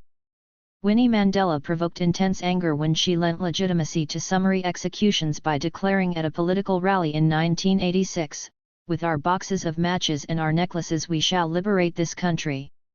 In her apparent endorsement of extreme, nihilistic violence, Winnie Mandela nurtured false expectations that white power was about to dissipate. Belief in the imminence of apartheid's collapse, which was not widely shared by the trade unions or the ANC, encouraged recklessness. From 1984, school boycotts became the rule rather than the exception, as slogans like "Liberation Now, Education Later" gained in popularity. As a result, 234. Boycotting became an end in itself rather than a mobilizing tactic with a clear strategic objective. There were calls to make 1986 a year of no schooling. Politically sympathetic parents, who were deeply concerned about the chaotic situation in schools, and also aware that the government was not about to collapse, formed the National Education Crisis Committee in 1986. This body sought to promote people's education for people's power as an alternative to boycotting. A number of consultative conferences were held to explain the idea of people's education, but the continuing state of repression was not conducive to a return to schools until 1987-17. The clandestine launch of SECO that year, following COSIS banning in 1985, represented an attempt to impose revolutionary self-discipline and to read the relationship of the youth in the struggle, albeit without constraining its militancy. One consequence was SECO's acceptance of a more structured relationship with COSATU, whose senior role in the vanguard of political change was explicitly recognized, if not always observed. 18. The ANC's Consultative Conference, Kabwe 1985. In 1985 the ANC held a consultative conference at the small Zambian town of Kabwe, the RST such general meeting since Morogoro in 1969. This gathering was held under far more propitious circumstances and an air of Kondenke was readily detectable. Whereas 1969 was a response to the conspicuous failures of guerrilla action, MK could now point to significant successes, not least to the rapturous way in which its colours and heroes were greeted at rallies and funerals within South Africa. Within the country, whites as well as blacks were beginning to envision the ANC, with Nelson Mandela and Oliver Tambo at its head, as an alternative government. Kabwe was portrayed as a council of war preparatory to the seizure of power by the masses. There was much rhetorical support for the armed struggle. Yet it was equally remarkable as an example of democracy in practice. Debate was more open and vigorous than at any time in the organization's exile history. Papers and detailed submissions reveal much greater awareness of the political situation within the country than was the case just a few years previously. 235. In a departure from previous practice, non-Africans were allowed to stand for the National Executive Committee, elected by secret ballot for the RST time in the organization's exile history. 19. A code of conduct was approved which, in recognizing the ANC as an embryonic state, adopted new rules about the administration of internal justice in respect of the treatment of detainees. Fiery rhetoric about the People's War and the seizure of power was offset by a far more realistic assessment of MK's military capacity as well as conditional acceptance of negotiations in principle. By comparison with Botha's Rubicon display, the ANC was presenting itself as reasonable and content, indeed, as a government in waiting. One enthusiastic young delegate referred to the gathering as the South African People's Parliament 20. The high morale at Kabwe could not disguise persistent problems. In the aftermath of the Nkomati Accord, the ANC's presence in Mozambique was depleted while Swaziland, an important entry point to South Africa for MK guerrillas, cooperated with the South African government to restrict ANC activity. Relations with Zambia were also strained. One of the main reasons for holding the Kabwe conference was to deal with serious rifts in the organization arising out of mutinies in guerrilla camps in Tanzania and Angola. These were caused by a combination of frustration at MK leadership's inactivity and poor living conditions. Well-founded fears of South African government agents in MK camps engendered paranoia, leading to punitive treatment of cadres and in some cases torture. Sexual abuse of young women recruits was common. Imbocado, the ANC's internal intelligence and security arm, was considered by some within the ANC to be out of control. Although not explicitly acknowledged, the Code of Conduct agreed at the Kabwe conference was a response to an internal investigation of the harsh discipline recently meted out at camps in Angola. 21. The dual message sent out at Kabwe readiness to consider negotiations coupled with intensified military activity encapsulated the ANC's long-standing dilemma when it came to choosing between nonviolence and insurrection. From 1960 onward the argument was made that violent resistance to apartheid was inescapable. Notwithstanding the generally mediocre performance of MK, sabotage and violence. 236. Were justified in terms of the mutually reinforcing strategy of mass insurrection backed by military force. Yet, as Janet Cherry argues, the ANC was mired in strategic incoherence in respect of the armed struggle. Ongoing commitment to the revolutionary seizure of power, either by MK, or by youth activists who acted in its name, was in many respects counterproductive. In particular, it could be detrimental to the emergence of proto-democratic popular institutions. 22. Post hoc justifications of armed propaganda as a vital component of the political struggle are based on the knowledge that the ANC eventually prevailed. Yet it is possible that the ANC's victory was retarded by its poor military record which, at key moments, distracted the movement from engaging directly with mass action on the ground. It seems more likely that the ANC's dual strategy was a reaction of its own internal organizational weaknesses and composite ideology. In exile, and with only limited direct presence on home ground until the mid-1980s, the ANC was more often following events than leading them. Although Kabwe was in many ways a success, it was also, like Morogoro, something of a holding operation, albeit in circumstances that were far more advantageous. The ANC's growing international stature in the 1980s represented a major advance. It was also beginning to attract inquisitive attention from opinion formers within South Africa who despaired of the government's inability to address the country's problems.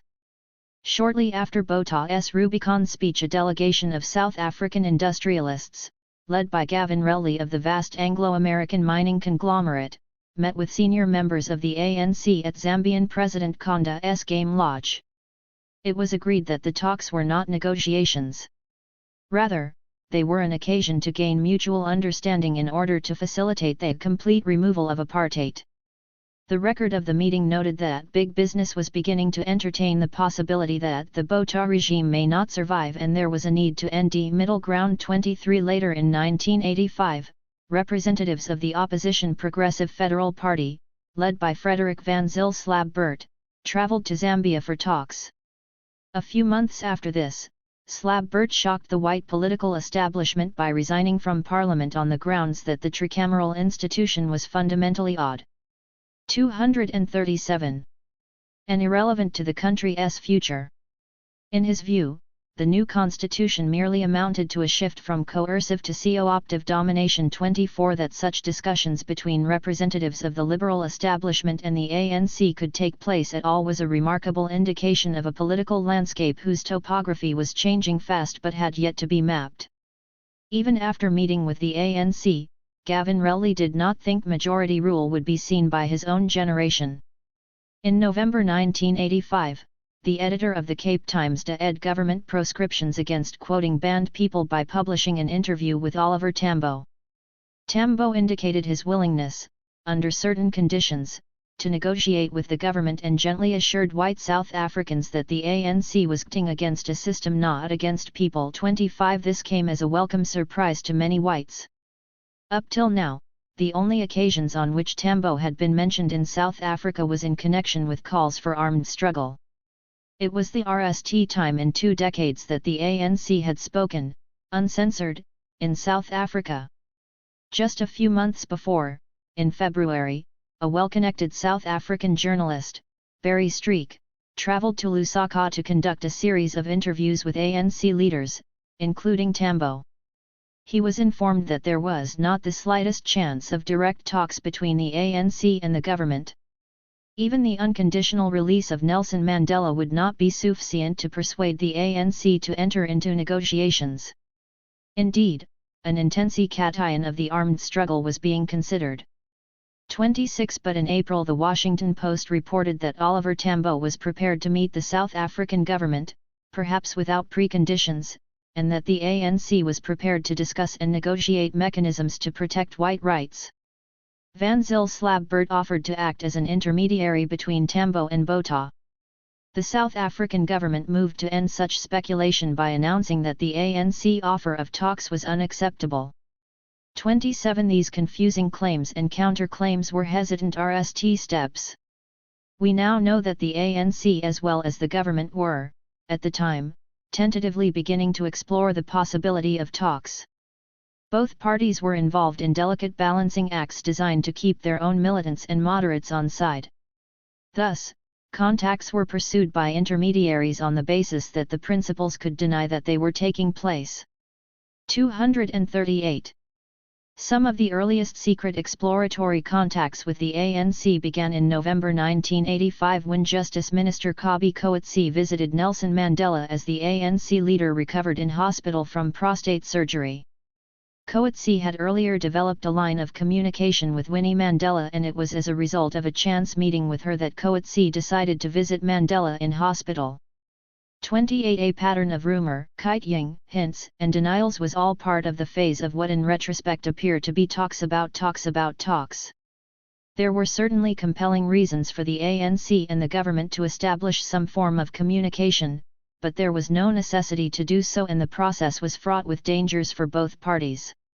Knowing as we now do the outcome of the negotiations a decade later, it would be mistaken to read any sense of inevitability into this process.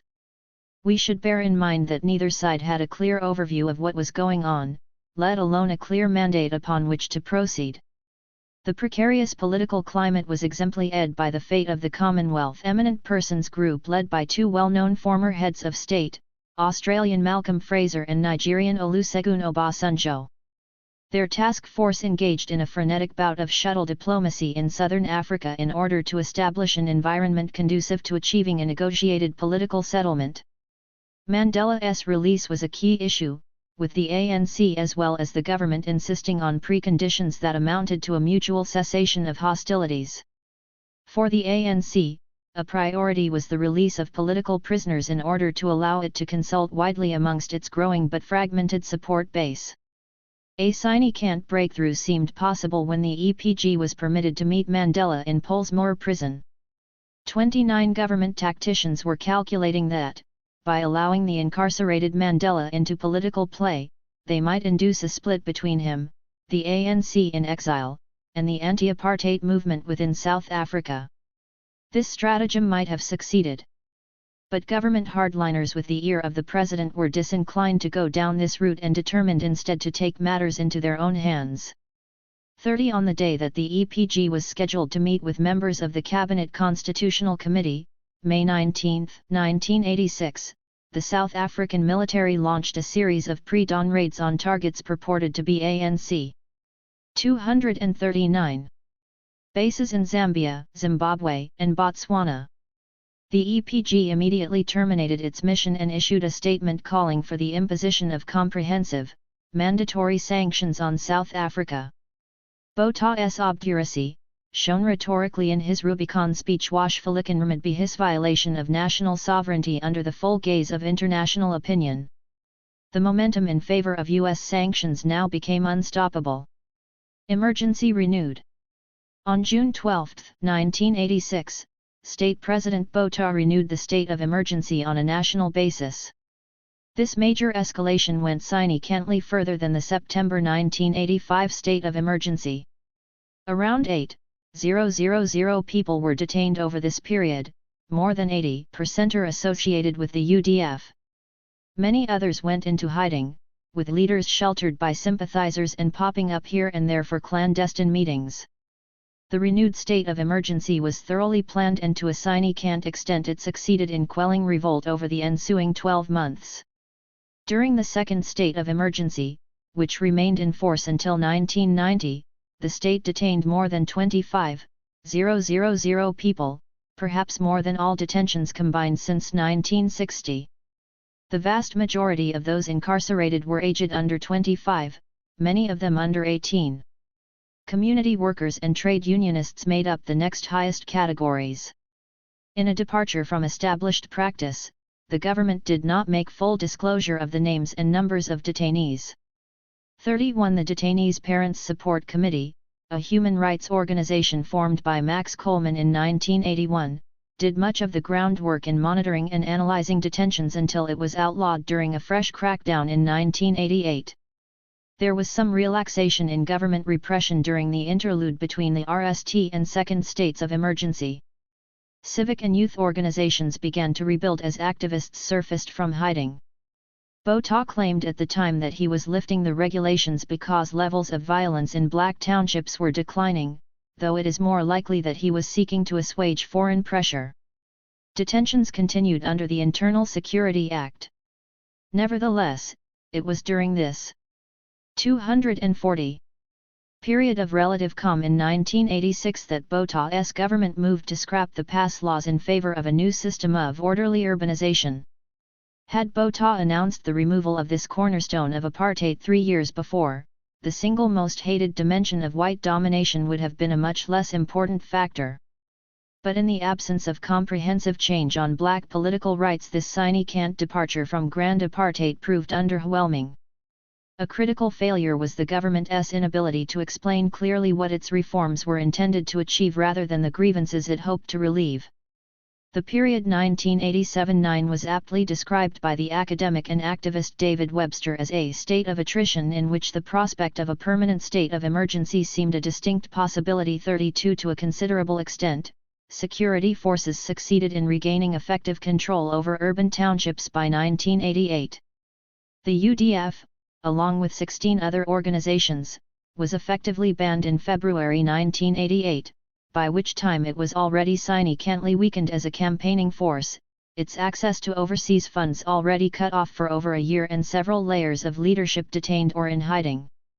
It survived in vestigial form through 1988 until it broke surface, freshly revitalized in alliance with COSATU, as the Mass Democratic Movement, in 1989. As well as reviving rallies and symbolic protests, the Mass Democratic Movement began to prepare the ground internally for negotiations and political transition. 33 The second state of emergency was broad in scope but also more focused. The number of detentions decreased significantly from MID 1987 because the state was becoming more adept at targeting particular individuals and organizations. Other forms of repression were utilized in order to contain opposition. These included use of the Internal Security Act, press censorship, political trials, restrictions on organizations, intimidation, and targeted assassinations by shadowy right-wing forces. David Webster himself was killed in 1989 on the doorstep of his Johannesburg home, the victim of the Orwellian-named Civil Cooperation Bureau, a hit squad run out of the Defense Ministry. 241. Interregnum. In 1982, the novelist Nadine Gordimer delivered a lecture in New York in which she developed an idea taken from the Italian Marxist theoretician Antonio Gramsci: the old is dying, and the new cannot be born. In this interregnum there arises a great diversity of morbid symptoms. Gordimer's description of life in a society whirling, stamping, swaying with the force of revolutionary change, and yet unable to make that transition, was just as valid. Years later, 34, a deadly stalemate existed as the forces of change, opposition, and reaction met in a state of violent, oscillating equilibrium. The government retained the capacity to impose its will by force but lacked the legitimacy to do so effectively. The anti-apartheid movement, increasingly coalescing around the UDF-ANC, demonstrably enjoyed majority support, but was in no position to overthrow the state. The state of deadlock did not mean complete immobility. A gradual process of equalization had to take place between pro- and anti-apartheid forces before each recognized the other as insurmountable. The greatest problem facing the state was not so much the revolutionary onslaught as a stagnant economy and increasing challenges to its authority and legitimacy. The narrowing base of the government's authority was visible at multiple levels. In inner-city Johannesburg, the cosmopolitan suburb of Hillbrow began to go grey during the 1980s. Sasandian and coloured apartment seekers, followed by Africans, ignored the strict provisions of the Group Areas Act. The need to gain support for the tricameral parliament deterred the government from moving against Indian and coloured tenants. Far-right groups mounted protests, but demographic pressure and immobility on the part of the authorities changed the facts on the ground. In the shifting geography of segregated space, the government was effectively relinquishing control of inner-city Johannesburg in the knowledge that its real urban support base was considerably suburbanized. A Supreme Court judgment in the case of Govender forbade evictions without alternative accommodation being found, and thereby gave legal basis to the process of de facto. 242. Deracialization. By 1987 the group was effectively inoperable in central Johannesburg. 35. The failure of the Conservative Party to prevent integration in Johannesburg was in part attributable to growing doubts within Afrikanerdom about the practical sustainability of strict separation. There was a moral dimension to this as well. In 1979, acclaimed Afrikaans writer Elsa Joubert published The Long Journey of Poppy Nangina. It was based on the distressing life story of a black woman who arrived on the novelist's doorstep having ed a con ICT-ridden township. This narrative testimony of an ordinary black woman's epic struggle to survive the cruelties of apartheid South Africa proved sensational reading for middle-class Afrikaners. Breastbeating within the Afrikaner elite was accompanied by a more iconoclastic and irreverent tearing down of cultural values on the part of its alienated youth, a phenomenon that far exceeded the anguished self-questioning of the Zestiger intellectuals. The emergence of Voelvry rock music in the 1980s, pioneered by Koos Kombuis, Barnoldus Niemand, and Johannes Kirk Oral, proved deeply shocking to the Afrikaner establishment. This was Afrikaner youth's delayed countercultural 1960s.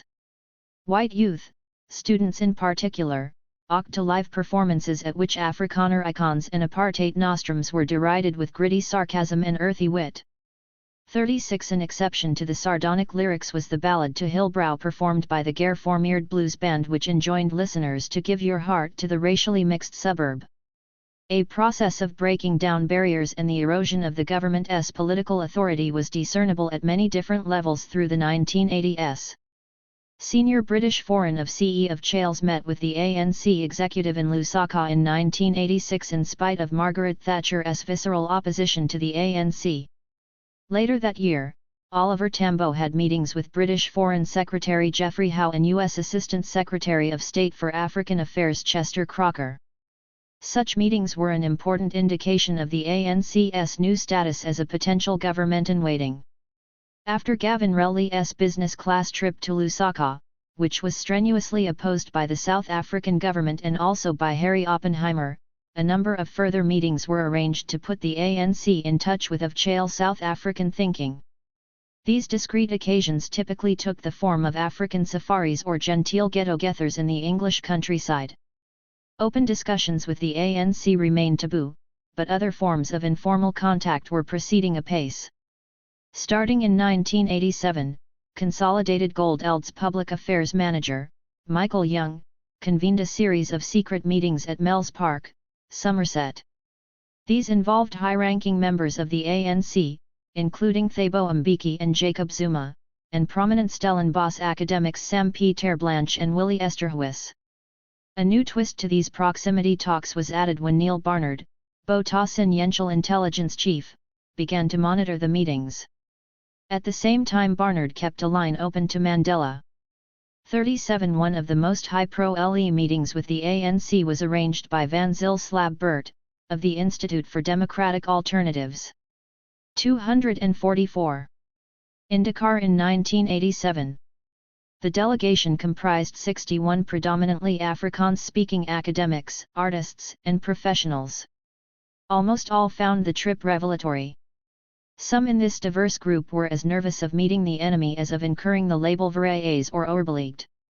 The government made its disapproval clear and tried to scupper the trip. Novelist Andrew Brink records that a common fear amongst the Dakar delegates was, what will my mother say if she NDS out? Thabo Mbeki, the suave ANC princeling, made a huge impression when he introduced himself as an Afrikaner. Preconceptions and prejudices dissolved in lengthy conversations smoothed by ample quantities of spirits, big hugs, and a mood of joking camaraderie. For both sides the occasion was a moment of emotional epiphany, an illustration of this almost fateful bond that, in spite of all, tied us together. Frank Chikane, of the South African Council of Churches, stated that Dakar's major significance was its success in blowing the myth propagated by the South African government portraying the African National Congress as a group of terrorists who were incapable of reason. A more cautious assessment by an ANC participant reacted that the meeting had helped to solidify the disaffection with the regime of an important group of intellectuals. 38 The Afrikaner Broederbond was also playing an important role as a political solvent. Having been split down the middle after the acrimonious departure of Treurnicht's right-wing followers, it was now chaired by Peter de Lang, author of the 1979 Education Report. De Lang met Thabo Mbeki in New York at a Ford Foundation conference on education in 1986. Both were canny operators who could turn on the charm. After an extended conversation, whose cordial atmosphere was helped by pipe smoking and a good lunch the following day, De Lang declared that his life's work was the cause of racial reconciliation. 39 Beneath the any words, hard-headed calculation was at work. In a secret Broederbond discussion document which circulated widely at this time, the organization accepted that the status quo was no longer viable. There were no guarantees for the future. The greatest risk that we are taking today is not taking any risks. Power sharing based on pre-Tened groups remained a key frame of reference, but only insofar as it protected minorities and was not a means for one group to dominate. 245. In other words, there can no longer be a white government. The document identified certain fundamental freedoms as prerequisites for survival. These could also be termed basic human rights and they ought to be given legally binding form. 40 The Dutch Reformed Church was another key Afrikaner institution that moved decisively, if glacially, away from apartheid. At its 1986 General Synod, the scriptural justification of apartheid was rejected and the church was declared open to all, prompting unreconstructed conservatives to split away and form the racially exclusive Afrikaans Protestant Church. It took another 4 years for the anguished DRC, under the leadership of its moderator, Johan Haynes, to condemn apartheid as a sin and to confess the role of the Church in apartheid's creation. 41 Such developments have to be seen in the context of broader developments in the Christian churches, notably the 1985 Kairos document, a statement of liberation theology signed by 150 black theologians and clergy, which decried the use of religion by the state to bolster racist practices. It was read by some as coming close to endorsing violence in response to state oppression. Haynes disapproved of Kairos but was evidently affected by it. Black church leaders like Alan Bozak, Frank Chikane, and Desmond Tutu followed closely the deliberations in the Dutch Reformed Church and fully understood the dynamics and coded hermeneutics involved. Agreement or disagreement is not necessarily the issue if one accepts Theodgrucci's view that the Church was both an agent and the site of the struggle. 42 In other words, ecumenical and synodical debates were part of a larger moral conversation that helped to condition the institutional climate of political negotiations and reconciliation. The process of familiarization between mutual enemies was also taking place in the anti-secular worlds of intelligence gathering and policy formation. Two examples will have to suffice. An executive summary of the ANC's Kabwe conference exists in the P.W. Botha archive, while the broader bond document Basic Political Values for the Survival of the Afrikaner made its way to the ANC in London. 43 A systematic study of how both sides assessed each other, the daring mechanisms at work, and how public statements and personal knowledge correlated with. 246. Private information gathering has yet to be attempted. But in intelligence gathering, as elsewhere, it is possible to detect a process of institutional mirroring whereby the ANC and the government replicated each other's agencies and approaches. It has already been noted that the ANC and the government both relied on a strategy of political persuasion backed by force. The relative strength of force to persuasion was very different for the ANC and the government. Neither organization knew which strategy would prove decisive since both were feeling their way in the dark.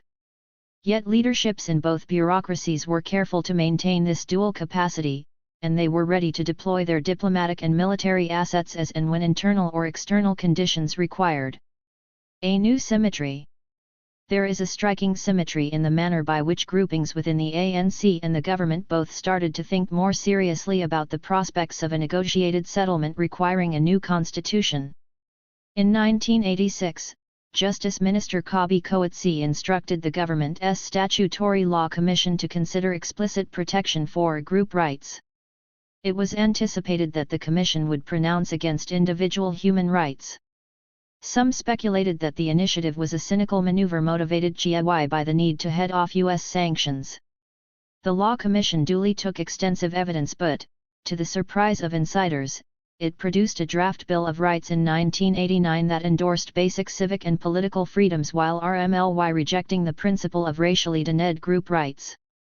In 1986, too, Oliver Tambo established an ANC Constitutional Committee, chaired by the respected struggle intellectual Jack Simons, which began to explore the relevance and potential of a Bill of Rights.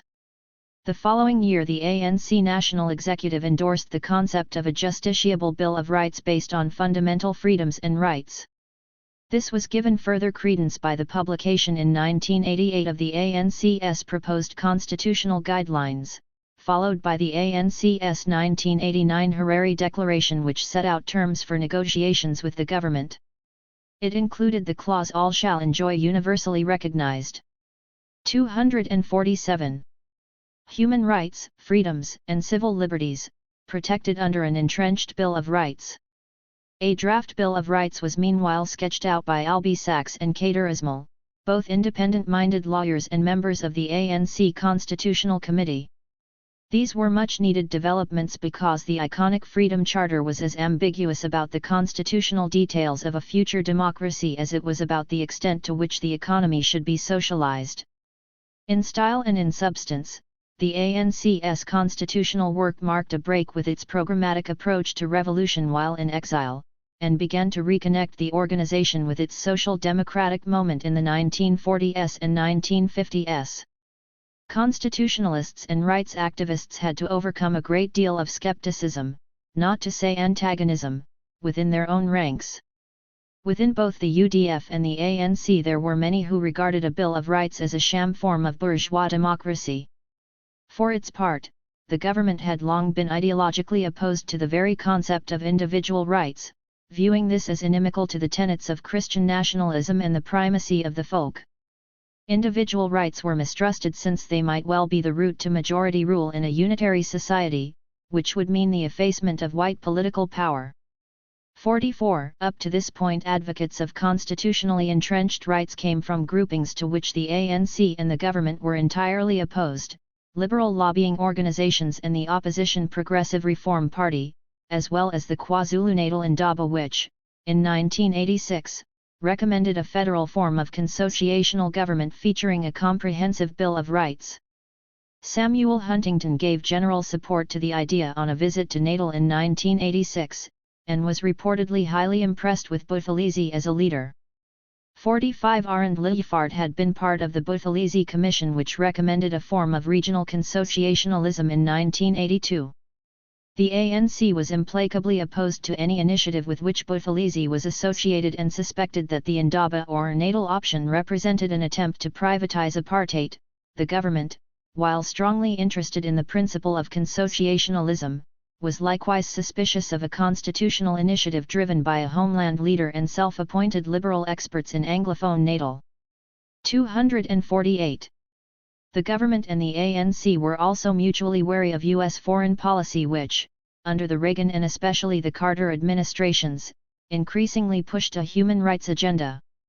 The ANC interpreted this as a form of imperialism, while the government resented external interference in its domestic affairs, often seeing human rights as a cover for communism. Nevertheless, the growing global embrace of human rights was a palpable reality, and opinion formers on both sides saw this as an opportunity not to be squandered. Constitutionalists within the ANC fully appreciated the advantages in seizing the moral high ground by endorsing individual rights and using this as a route to majority rule. Government advisers recognized that it would be prudent in a future political dispensation to secure constitutional guarantees on matters such as private property and free speech. In short, both the ANC and the government found compelling practical reasons to endorse constitutionalism and individual human rights. Over time, pragmatism became restated as principle such that the South African Constitution, which newly emerged in the 1990s, oaked on a groundswell of optimism that was fed by international approbation. Indeed, the NAL Constitution and the Truth and Reconciliation Commission became global exemplars of how to move from authoritarianism to democracy. These mechanisms were important in underwriting the new South African miracle, an expansion of civic and legal space. It is doubtful whether the ANC or the government would have entertained constitutionalism so seriously in the absence of developments within South Africa favoring political pluralism and democracy. One of the paradoxes of the 1980s is that the repressive forces unleashed during the states of emergency had the effect of increasing awareness of the importance of civil society, democracy, and non-racism. South Africa was awash with new civil society organizations in the 1980s. Their emergence was signaled by the proliferation of acronyms denoting their existence. The UDF, National Forum, community organizations, and the trade union movement spawned a huge number of groupings, large and small, the length of whose names were often disproportionate. 249. To the size of their followings. For almost every Chartist organization beginning with Congress or League, there were comparable black consciousness organizations bearing AZ for Azania. Although the emergency regulations imposed strict reporting restrictions on newspapers, most were able to circumvent these to get their messages across. The commercial press was most likely to comply with government regulations, but this did not mean that its journalism was uncritical. What really made a difference was the emergence of new independent newspapers that broke the commercial mold. In 1980 the SOAN was established as a daily paper, replacing the banned World and the closed Transvaal Post. Despite close surveillance by the state, which was responsible for the demise of its predecessors, the SOAN managed to maintain substantial editorial independence. The commercial Argus Group, owner of the SOAN, adopted a hands-off approach and was generally content to allow the newspaper to serve as the voice of black opinion. Editors Percy Kobaza, Joe Latakamo, and Agra E. Kloster skillfully positioned the newspaper as supportive of the struggle. The task was a delicate one, not only because of the threat of government interference, but also because most of the journalists on the paper were inclined to black consciousness ideology, whereas its readership was gravitating towards COSATU and the ANC. Even more forthright in its resistance to apartheid was the New Nation, formed in 1986 and edited by former Sowetan journalists Zwelake Sisulu. The paper and its editor were both subject to repression under the state of emergency. The Weekly Mail, which began publication in 1985, catered mainly for white professionals on the liberal left end of the political spectrum. It provided a new outlet for investigative journalism and partially LLED the vacuum left after the demise of the Rand Daily Mail. In 1988 the Vrij Weekblad was launched by resolutely anti-apartheid Afrikaner journalists who were overwhelmingly frustrated with the mainstream press. The approach of this Afrikaans newspaper amounted to a thorough break with the tradition of licensed loyal verset. These vigorous alternative newspapers, forged in the heat of the state of emergency, distinguished themselves with their fearless investigative stories. Major exposes included revelations about the notorious extrajudicial murders perpetrated by Eugene de Kock and his Askaris. 250. At Vilak Plaas Farm, as well as secret government financial support given to Nkathi and Renamo in Mozambique. Die Suid-Afrikaan, a periodical, catered for a more academically oriented Afrikaans readership. A number of community-based and student-run newspapers also sprang up in the 1980s, such as Grassroots in the Western Cape, The New African in Natal, and Saspio National on liberal university campuses. These additions to the commercially independent alternative press lent support to political campaigning and covered stories that the mainstream press were apt to ignore.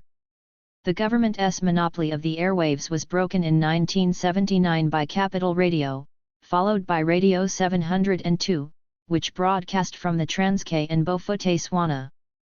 The professional presentation of independent news, along with uncensored music, on such commercial stations represented a cultural as much as a political challenge to apartheid. Turnstile News Agency, which supplied copy to Capital Radio and to news outlets overseas, owed its name to Rick Turner, whose original idea it had been.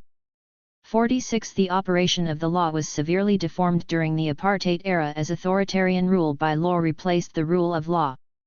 Yet a degree of respect for legality and the courts remained, and this gave South Africa a deeper legal basis for the assertion of civic rights than in many other transitional societies, for example in Eastern Europe and Latin America. Notwithstanding the state of emergency, there was a significant expansion of legal space in the mid-1980s. Left-wing lawyers Nicholas Haysom and Stephen Kahunovitz noted with a mixture of delight and surprise, one must go back 30 years to end a period in which human rights litigation enjoyed its current level of support and enthusiasm, when judges were regarded as potential allies in the struggle for democratic rights. 47. Notable legal victories were registered against the government's revision of the past laws and in UX control with the Komani and Rikhato Supreme Court judgments of 1980 and 1983. 48. These test cases brought by the Legal Resources Center showed how public interest law could help to frustrate the operation of apartheid. Reforms in labor law opened up new possibilities for the emerging trade union movement to assert claims and rights. In 1986, the Metal and Allied Workers Union lawyers secured a partial victory in the Durban Supreme Court when it challenged the validity of the state of emergency, a judgment that allowed detainees to access legal support. Human rights organizations and interest in public law developed rapidly from the MID-1970s.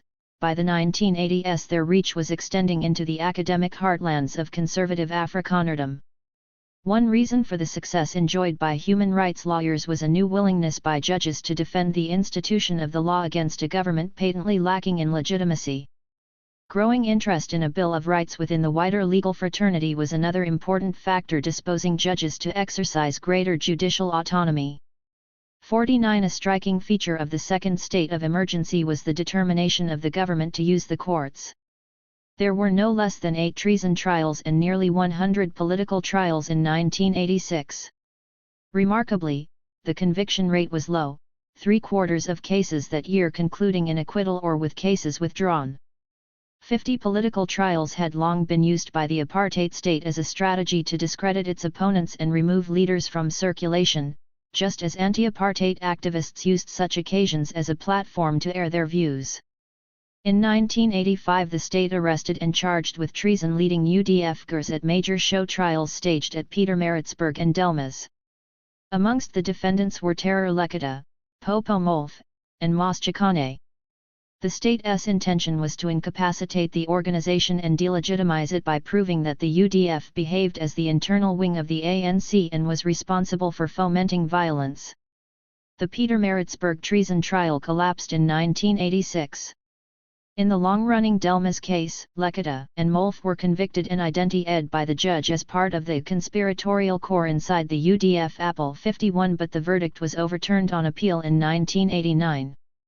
From the perspective of the government, the trial was a defeat. The legal processes were heavily criticized and, instead of being criminalized and destroyed, the UDF 252 survived and succeeded in mobilizing political support nationally and internationally. 52. In splendid isolation. The foregoing discussion has detailed a range of personal, collective, and institutional initiatives which together disposed moderate elements within the ANC and the government to enter into talks or at least moderate their mutual antagonism. It suggests, too, that there was an expansion of civic and institutional space notwithstanding the state crackdown. But how to galvanize and capitalize upon these opportunities? Watching from splendid isolation in his new cell in Pollsmoor prison, Mandela understood as early as 1985 that a process of talks had to begin. The problem was that neither party felt sufficiently content to make a decisive move in public and so risk being accused of weakness or betrayal. It was always tempting for the National Party to fall back on its public insistence that it would not talk to terrorists or communists and for the ANC to brand the government as racist and fascist. Mandela decided that this was the moment when he should move out ahead of the OK 53. The question of Mandela's release, mooted as early as 1976 by Cabinet Minister Jimmy Kruger, was a key indicator of the government's preparedness to break the political deadlock. In 1985 the prospect of Mandela being freed was raised by Botha, albeit under conditions that Mandela and the ANC could not accept. The ANC's willingness to endorse broad-based international campaigns for his release from 1978 helped to ensure that Mandela would once again come to personify the struggle, as he had done at the Rivonia trial and, before that, as chief volunteer in the Dance campaign. 54. The Release Mandela campaign began to act in 1983. This political grouping, with Winnie Mandela as a prominent member, was a constituent part of the evolving UDF. In Britain, the anti-apartheid movement was already playing an important role in projecting Mandela as the most inspirational leader of the South African liberation movement. Having for so long relied on small groups of politically engaged activists, the campaign was 253. Increasingly fronted by celebrities including musicians and actors. Support for Mandela's release became synonymous with opposition to apartheid. The spectacular success of this international campaign should not be taken for granted. In 1964 Amnesty International controversially decided that it could not adopt Mandela as a prisoner of conscience because of his advocacy of violence. 55. A decade later he was remembered only dimly in South Africa and abroad. By the mid-1980s Mandela was the world's most famous prisoner and a global icon of freedom. Mandela's symbolic value was inestimable. Yet it was by no means clear exactly what his future role might be or whether he would be in a position to resume active political leadership. Lines of communication between Mandela and Lusaka remained difficult, and although he reassured the movement that he was a loyal and disciplined member of the ANC, Mandela saw advantages in not having to consult at every stage of talks. Significantly, Mandela did not oppose being separated from close compatriots like Walter Sisulu and Ahmed Kathrada at Pollsmoor prison. There was anxiety in some quarters of the ANC, and also within the UDF, that Mandela's African nationalism might emerge as being at odds with the movement's soft-shell commitment to socialism. There were particular fears that his isolation from daily politics, itself a contributor to Mandela's mystique, might induce him to strike a deal with the government without a mandate from the ANC. Even Mandela's oldest and most trusted associate, Oliver Tambo, had momentary concerns on this score. 56. When Mandela was freed in 1990 and travelled to Lusaka to meet with the ANC in exile, he found his old comrade Oliver Tambo in a frail state, recovering from a stroke. Tambo suffered a further stroke in April. At this critical juncture there was a leadership vacuum in the ANC. Militants were by no means convinced that negotiations were the way forward, and Mandela had to reassure followers that he had not compromised on revolutionary principles in his talks with the government. In 1990, Chris Hani continued to believe that power could be seized through insurrection, despite MK being in a state of operational and disciplinary chaos. Within the country, there were criticisms of Mandela's high-handed leadership style. 57 Mandela became deputy. 254. Leader of the ANC and was only elected as its president in July 1991, more than a year after his release. Mandela's greatest role was in the post-1990 era as international statesman and agent of national reconciliation, a leader who was as much above the struggle as of the struggle. In this elevated role Mandela proved to be indispensable. Mandela's singular importance did not mean that he had been leading the ANC from prison. Rather, he was feeling his way back. When prison guards took Mandela out on drives around Cape Town to familiarize him with change, he was not recognized by South Africans, white or black. Small wonder, the last published photographs of Mandela at this stage dated from 1962, and even these images had very limited public circulation. 58 On the eve of his release in 1990, a Time magazine cover used speculative artwork to represent Mandela as it believed he might look. 59 The embodiment of black liberation and human freedom still remained intangible and invisible. Tough talk. Although the second state of emergency was a period in which civil society and institutional life within South Africa underwent expansion, its most striking feature was political immobility. Botha was RMLY ensconced in his imperial presidency and showed every indication of being prepared to sit things out. After the Rubicon speech he was routinely spoken of in the press and by colleagues as the Groot Crocodile 60. This may not have been the bloodiest period in the country's long transition, but it was arguably the moment in which the militarized state was at its nastiest. While some within the security establishment, national intelligence for example, were probing the possibilities of talks with the ANC, other even more insidious agents were given full range to practice their dirty tricks. At Vilac Plaas farm near Pretoria, death squads operated freely under the direction of Eugene Primeval de Kock. The Defence Force's secret Project Coast initiative involved a chemical and biological warfare unit run by P.W. Botha's personal physician, Wouter Dr. Death Basson, which experimented with ever more and more grisly devices to rid the government of its enemies. 255. Many hardliners were still persuaded that the townships could be contained and that the ANC could be displaced by striking deals with more congenial black leaders. At a Bri-NG for Foreign Correspondence in 1986, Brigadier H.G. Stadler of the South African Police claimed that terrorism and guerrilla warfare was a strategy of weakness. He insisted that there was little evidence to suggest the People's War was succeeding. The ANC's military activities were being conducted by bomb commuters, on a hit-and-run basis. 61 Stadler was not altogether wrong. An internal ANC document in 1986 acknowledged that, in respect of its military accomplishments, we have not come anywhere near the achievement of the objectives we set ourselves. MK was certainly a great deal more active than it had been a decade before. In 1988, for instance, there were around 300 armed attacks within South Africa.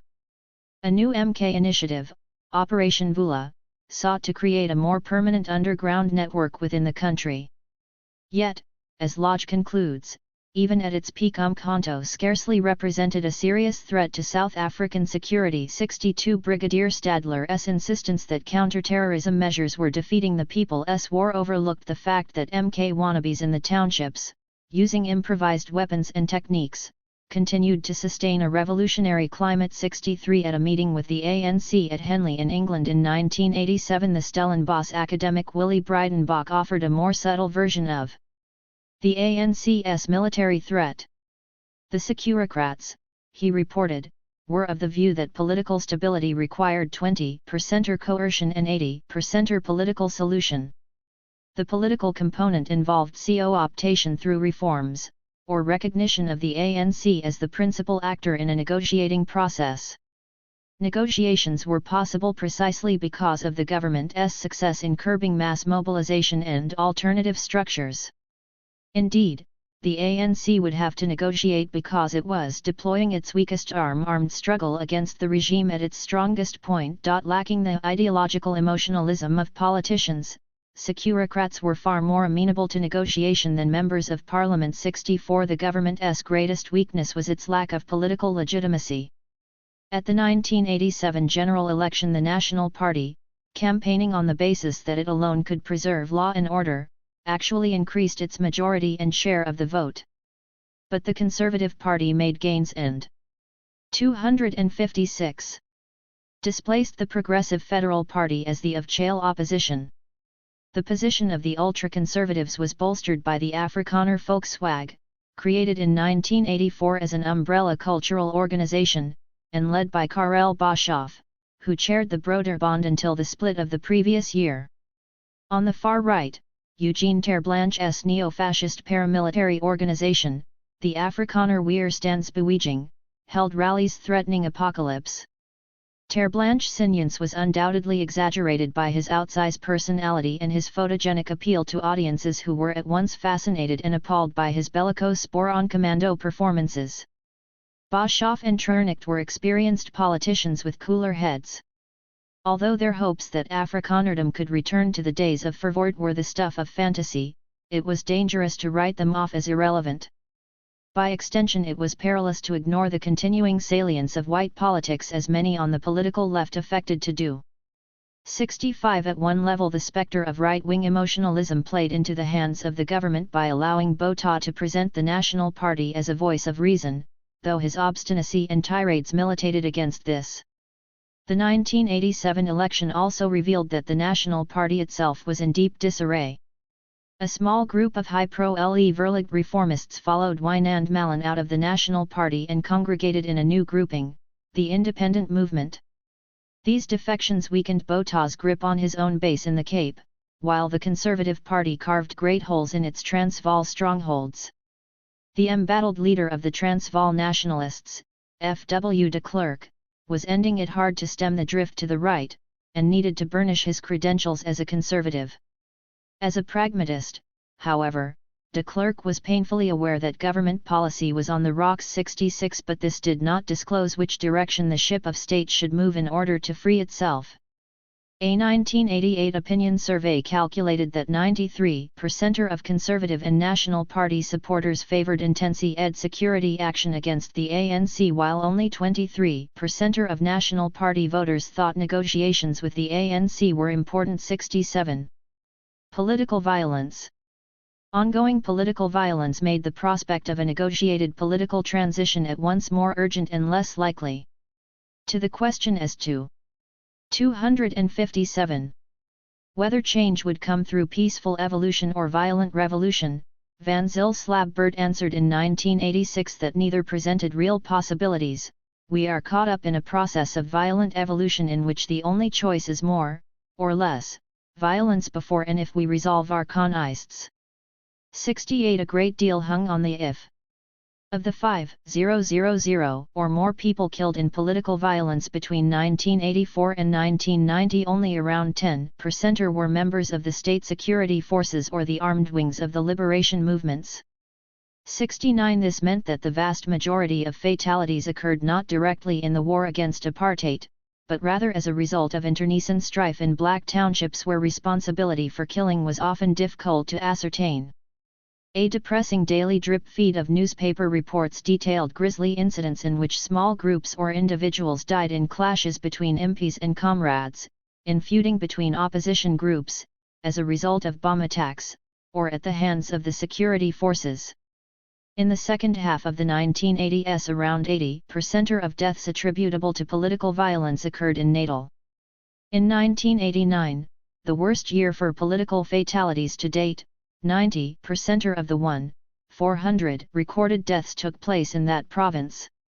70 In Pietermaritzburg, the epicenter of killings in the Natal Midlands, violence was said to be beyond the control of political organizations, with bands of armed killers rampaging in a vicious cycle of attacks and revenge and ignoring peace calls by their leaders. 71 The government, and large sections of the media, routinely described such acts as black-on-black con-ICT. This non-explanation had overtones of racialism.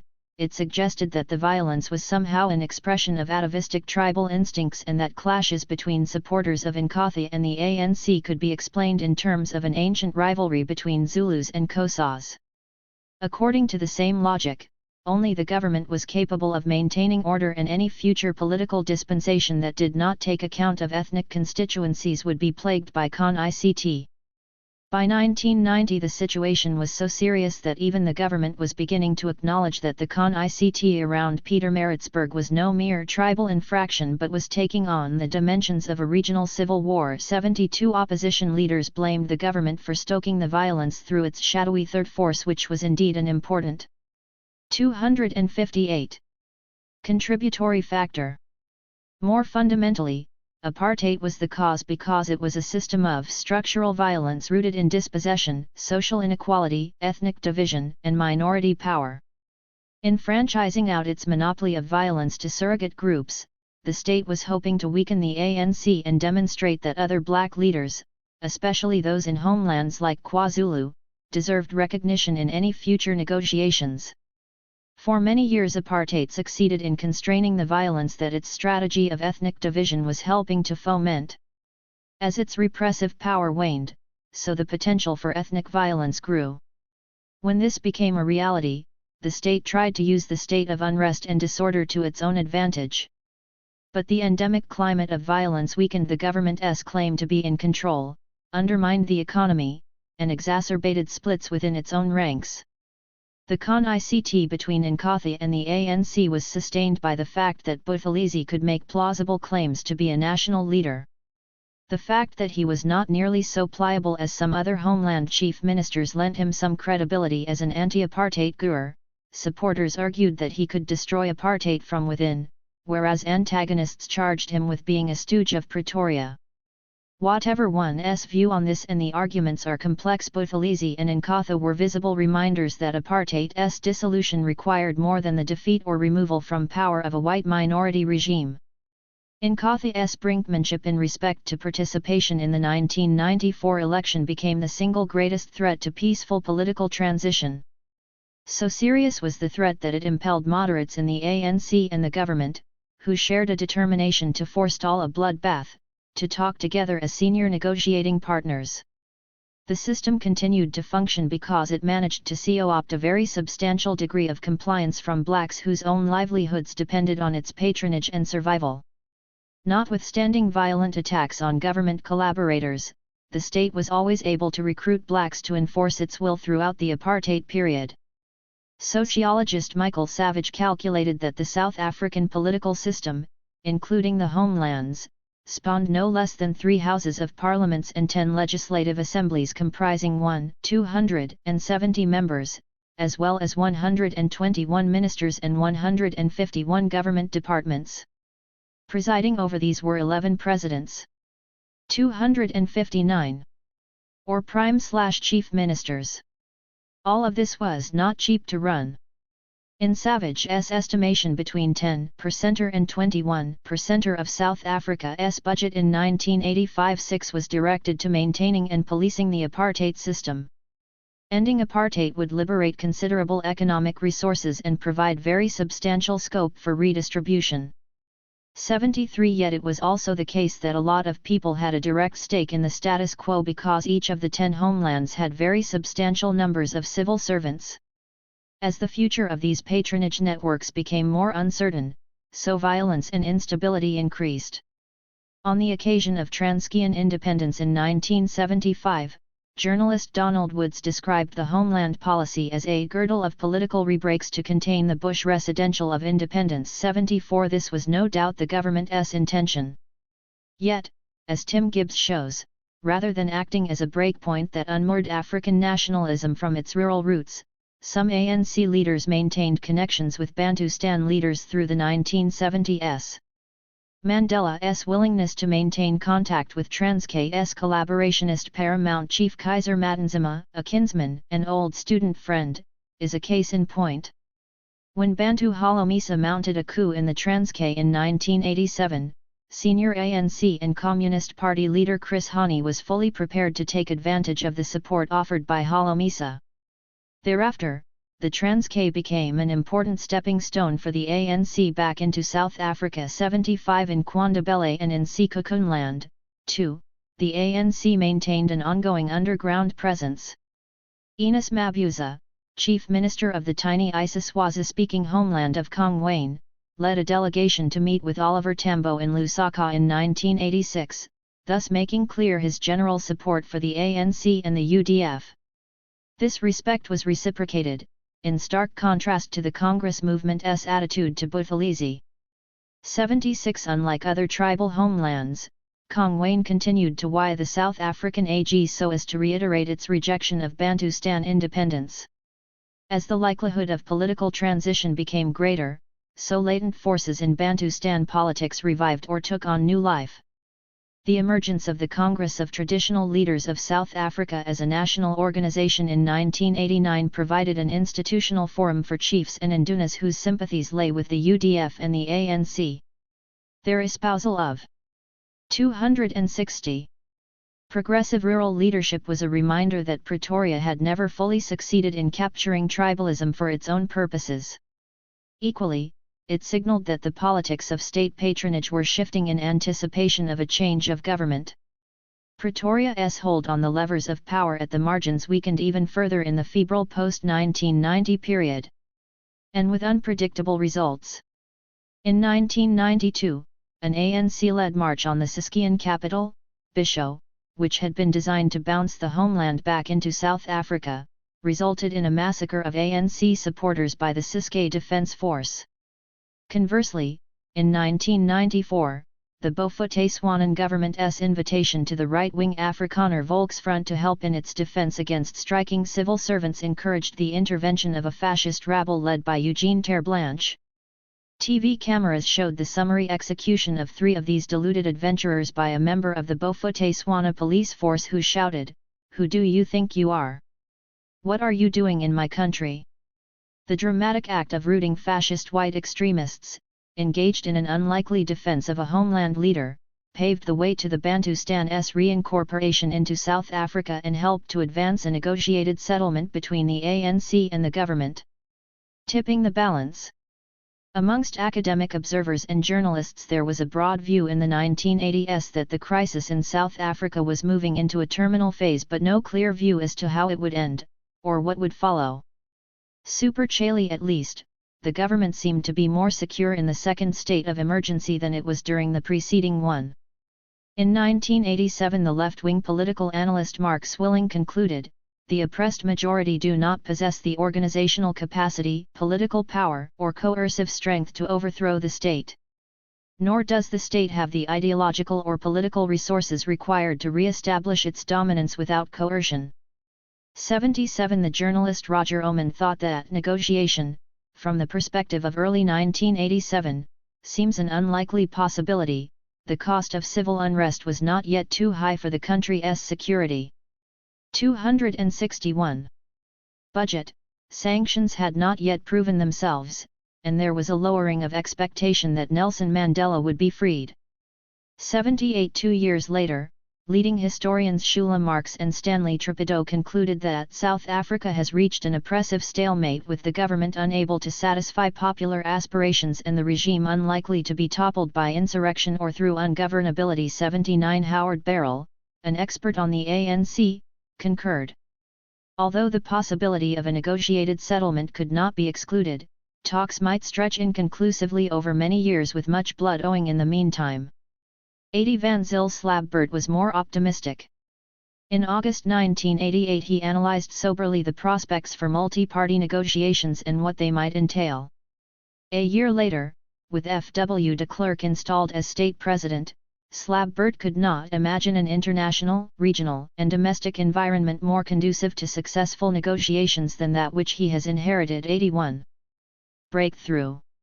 In his astute survey of the South African crisis of the 1980s, Robert Price maintained that the precondition for negotiations leading to fundamental change was an extended period of economic decline combined with political unrest. 82 This is precisely what occurred over the decade. But what would provide the catalyst for talks between two nationalist movements which both continued to proceed on parallel path-dependent trajectories? Two events, one domestic, the other international, narrowly broke the impasse and paved the way for political transition.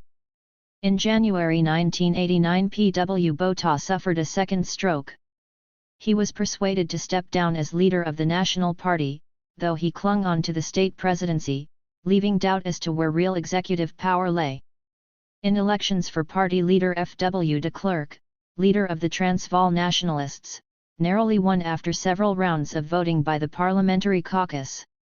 De Klerk, who did not quite tee into either the Verlicht or Verkramped camps, was a skilled political operator with a long record of supporting traditional apartheid measures but few deep ideological convictions other than his religious conservatism.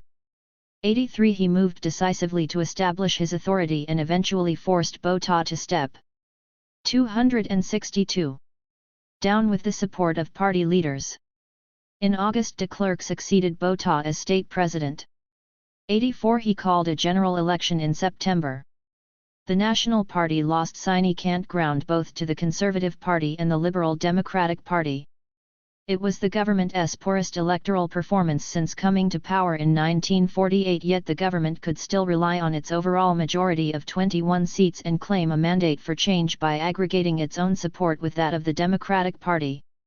De Klerk now revealed himself, rather surprisingly, as a dynamic reformer.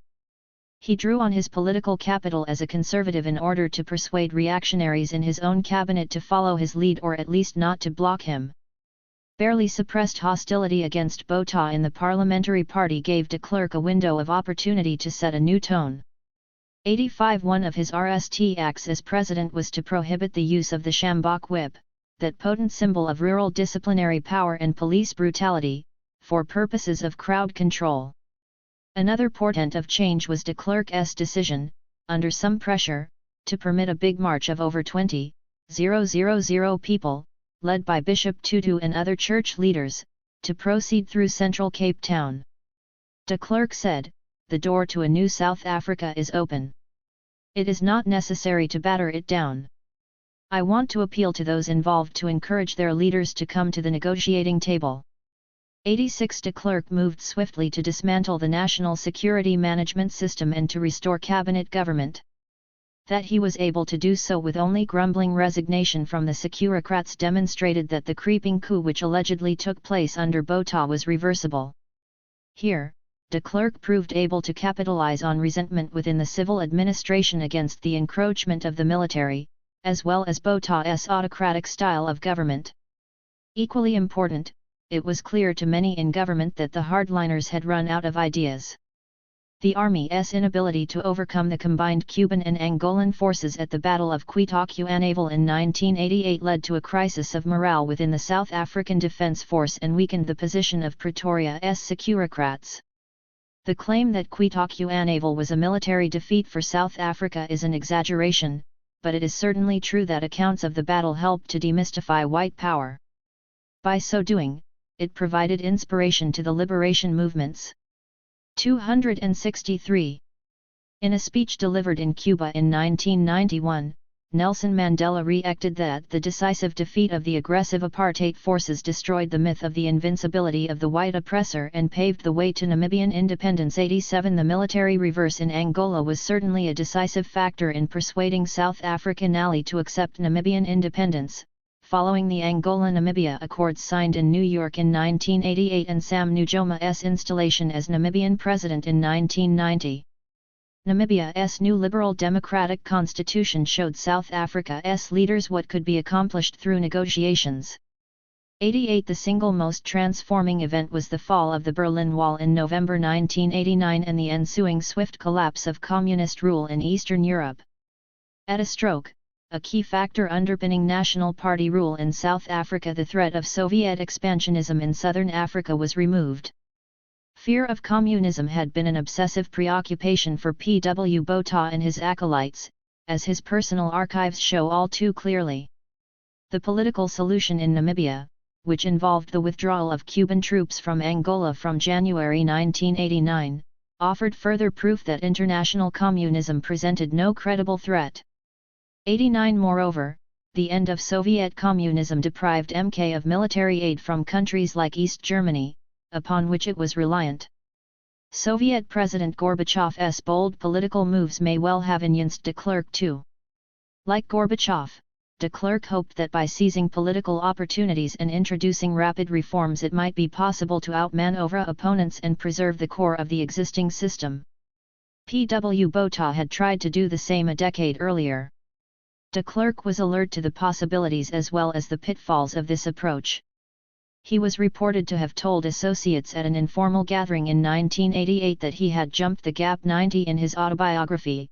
De Klerk states that he was aware of the need to overcome his natural instinct to move incrementally. He realized the importance of grasping the initiative right at the beginning in order to convince the important players that we were not negotiating under pressure, but from the strength of our convictions. We had to convince them that we were not trying to cling to elements of apartheid under a different guise.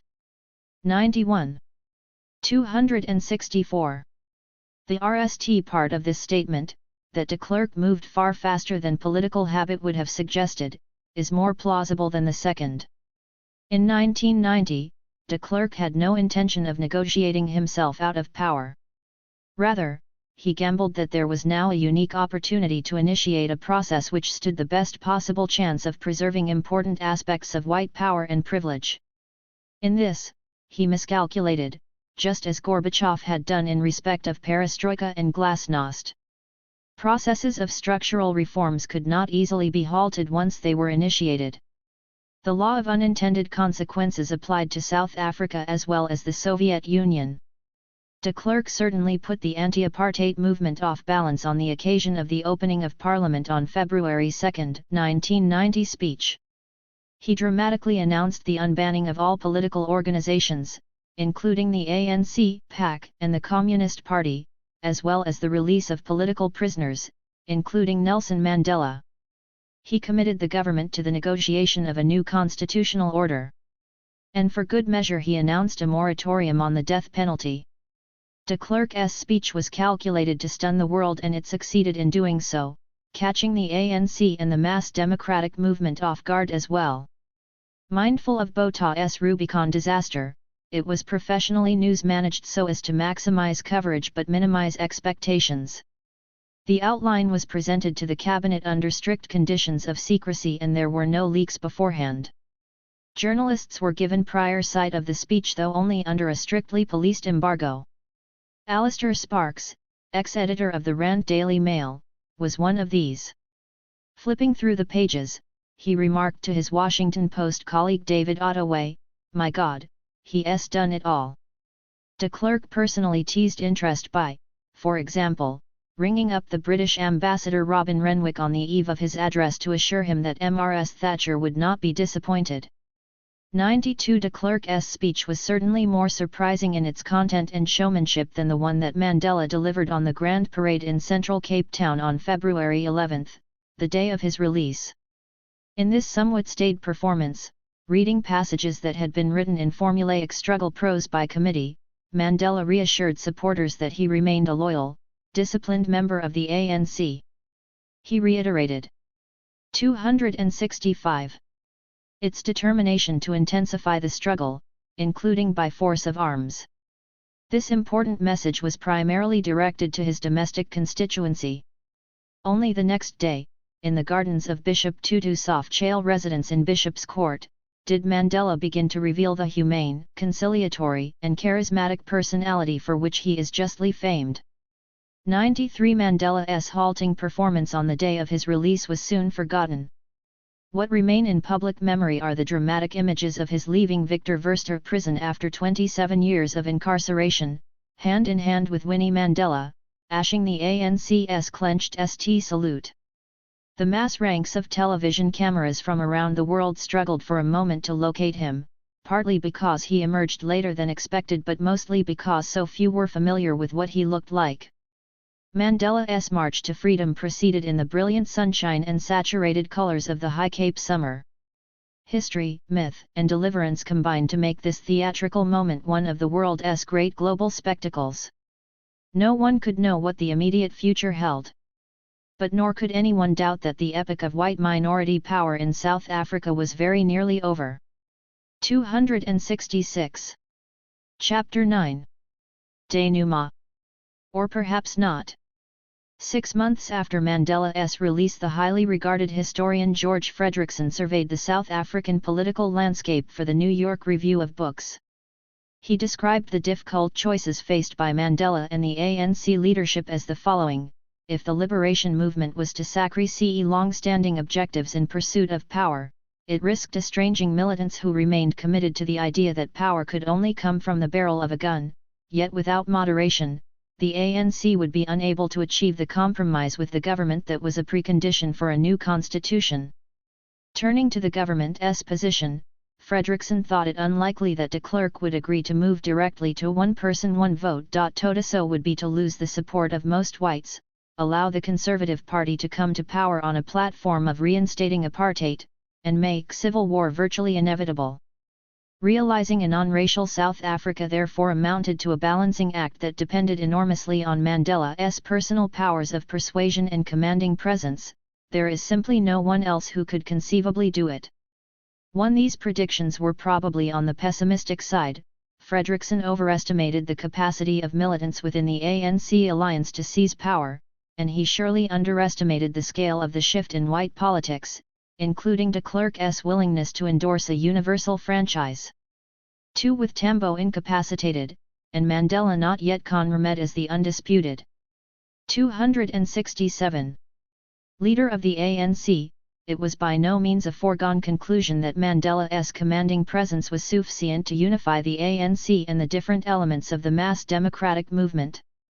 Overall, however, Frederickson's assessment was not too far off the mark.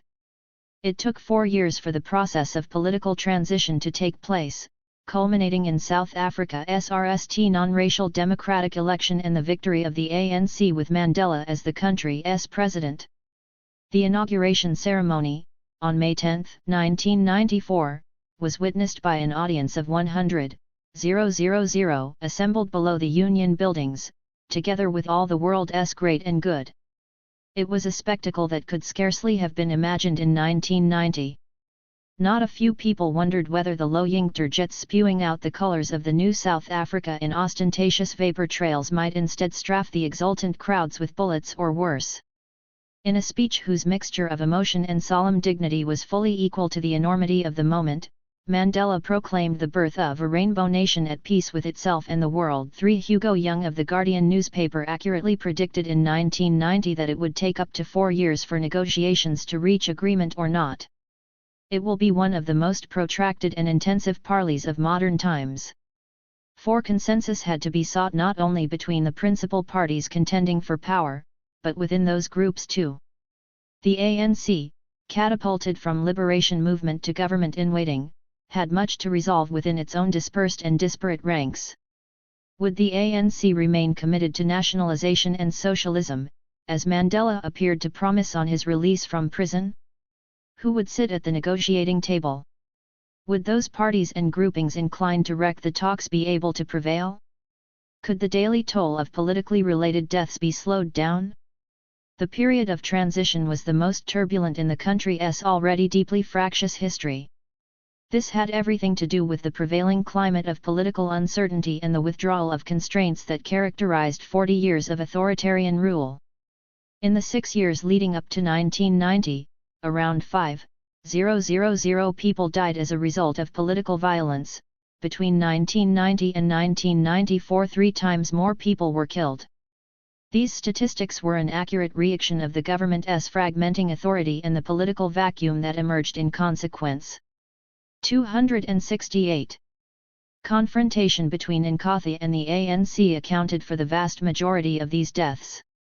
Having previously been largely contained in Natal, the scale of violence became deeper and more widespread as it spread to the migrant hostels on the Witwatersrand, where many Zulu speakers were based. Contemporaneous accounts of these clashes tend to follow political affiliations, with commentators in the progressive movement apt to blame Inkatha and their sponsors in the Third Force security units of the state. New research on the violence in Thokoza and Catalhong townships after 1990 reassesses the dominant narrative of collusion between the government and Inkatha, indicating that the situation was far more UID and often lacking in overall direction. ANC-aligned self-defense units and Inkatha's self-protection units operated on a semi-autonomous basis. The police's internal stability unit was biased towards Inkatha, but the army tended to be more even-handed. 5. An absence of overall control helps to explain the levels of political violence, which was not always subject to political direction. A leadership deficit also helps to explain why opportunities to broker peace between the ANC and Inkatha after 1990 were squandered or not taken up. It was easier for political leaders to use the violence to consolidate their own political support and to delegitimize their opponents. Right up the very eve of the 1994 election, it was touch and go as to whether Inkatha would participate. The prospect of a boycott threatened the legitimacy of the entire process. In March 1994, thousands of Inkatha supporters marched to the ANC headquarters in Johannesburg to protest against the election. ANC guards opened on the crowd, killing 19. 30 more Inkatha supporters were killed in clashes around Johannesburg. At the very last moment, ballot papers had to be physically extended with paste-on stickers to accommodate Inkatha's inclusion. The elections took place on 27-9 April and proved largely peaceful. In the event, the ANC won a landslide with just under 63% of the vote. Delaware Clerk's National Party secured 20% and the Inkatha Freedom Party just over 10%. The Pan-Africanist Congress and the Democratic Party attained less than 2% each. In all, 19 parties competed for the nearly 20 ballots that were cast. 269. In general, political violence took two forms. The RST concerned the ANC and the government.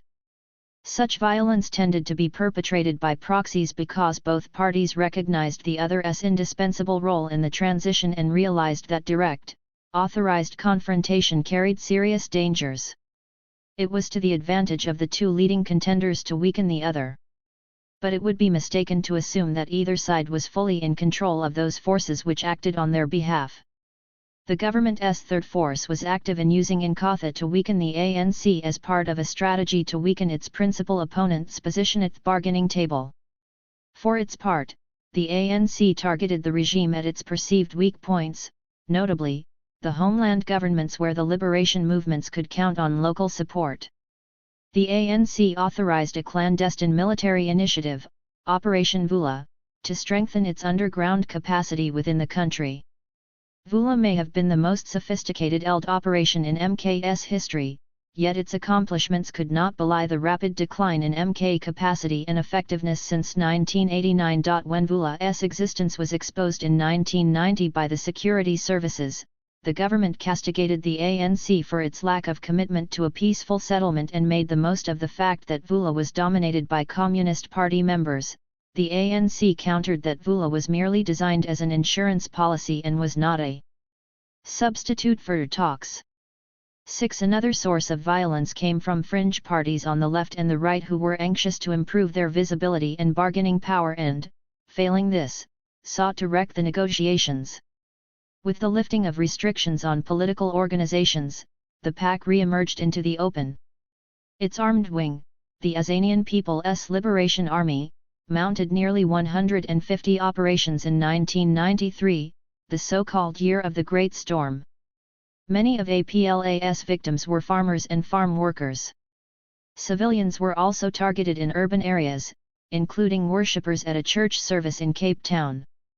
APLA's slogan of "One Settler, One Bullet" gained publicity for the internally divided PAC yet did little to improve its political standing or rebuild its political constituency, as the party's poor showing in the 1994 election made clear.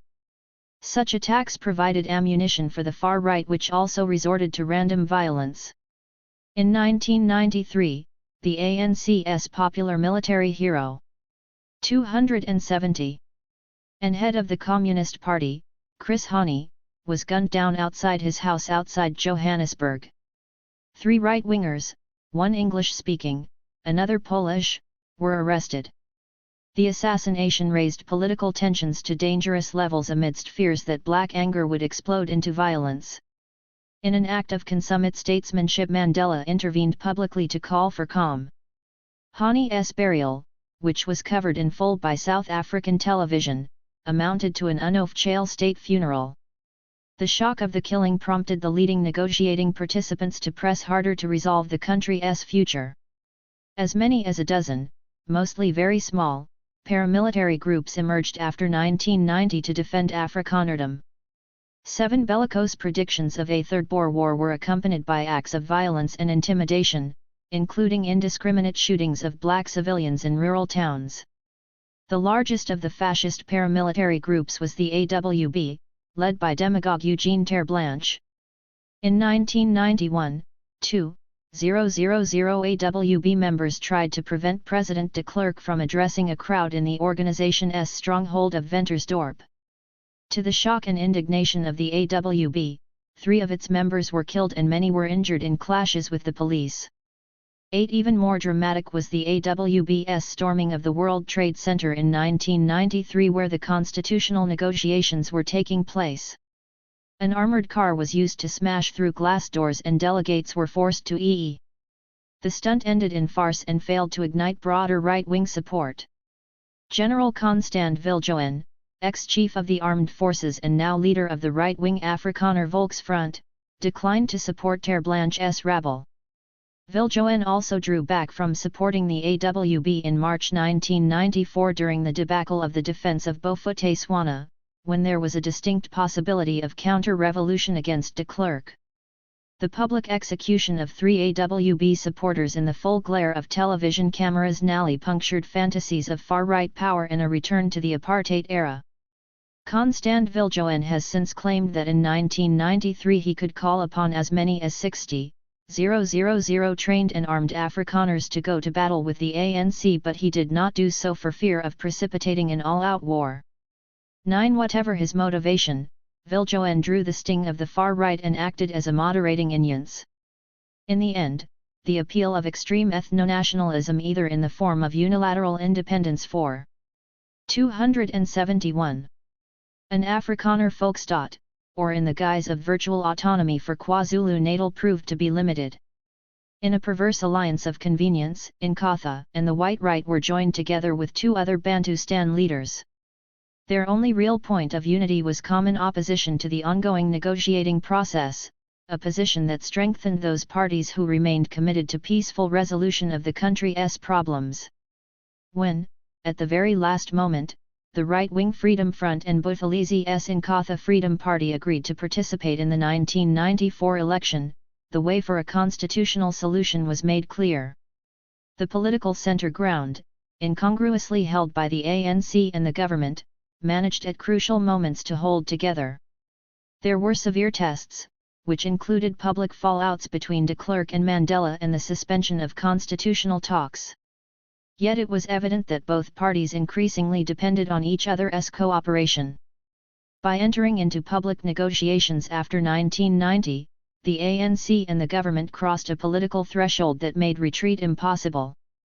To do so would be to lose all credibility amongst their core supporters. Both had to rein in their own militants or rogue elements, but this was not always possible to accomplish.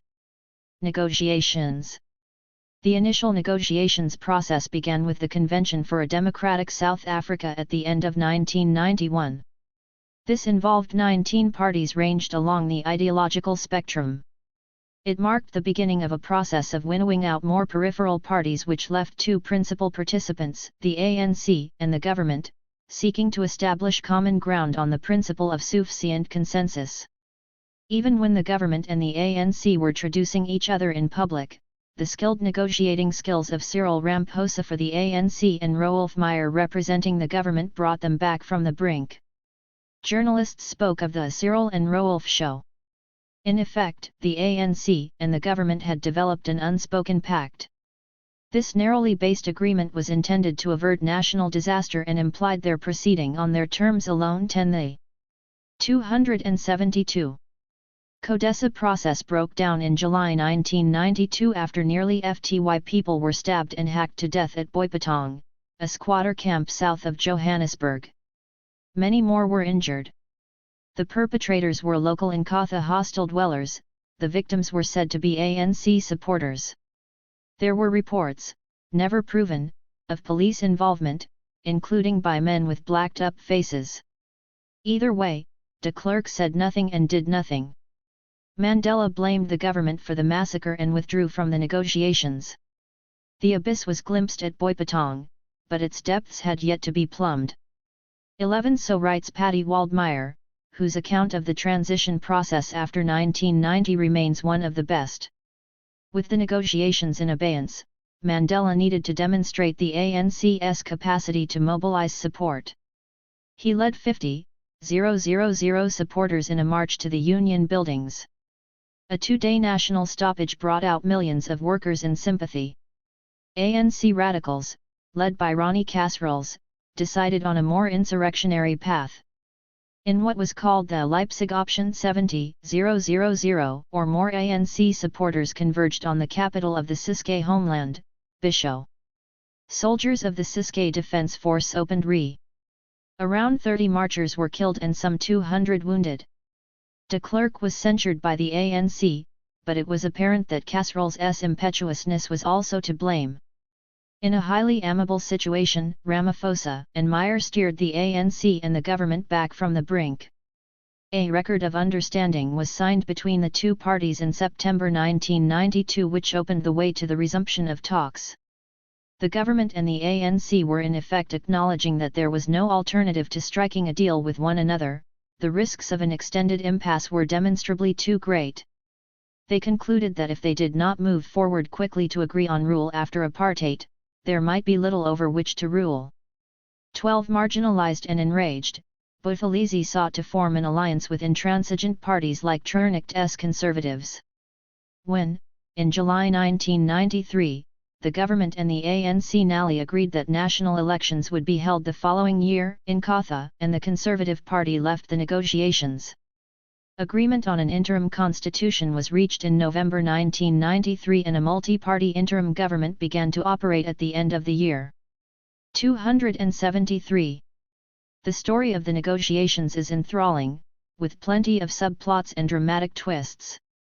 Although not inevitable, some form of negotiated settlement was always likely after 1990, if only because the survival of the ANC and the government increasingly depended on it.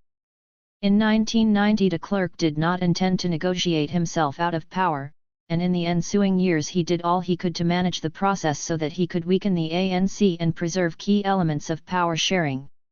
One favored tactic on the government's part was to stall for time, in the hope that the ANC would fragment, though this option narrowed as the 1994 deadline for an election drew closer. For its part, the ANC sought to compress the negotiations timetable, hoping that key decisions could be deferred until after an election, which it would undoubtedly win.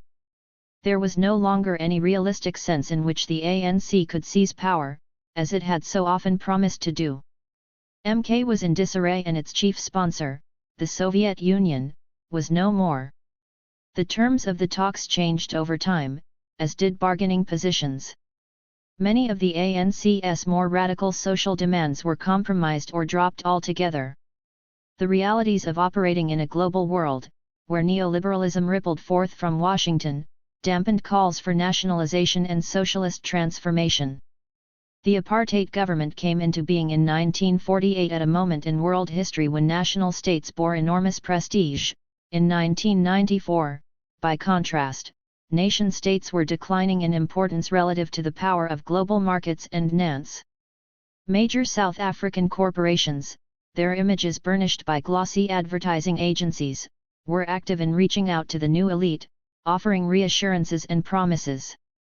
With remarkable speed, ANC leaders positioned themselves to accept the fruits of FCE. The white establishment was persuaded that their own fundamental economic interests would not be threatened by political transition. In the end, a negotiated solution, well short of a revolution, was achieved. Apartheid. In 1985, when interviewed by Ted Koppel for the American television program Nightline, President P.W. Botha replied to a question about the future of apartheid by saying that it all depends on what you mean. 274. If you mean by apartheid the deprivement of fundamental rights to people, I say I am all against it. 13. These remarks came from the man who embodied the system. In the warm glow of the new South Africa, few admitted to ever having been in favor of apartheid.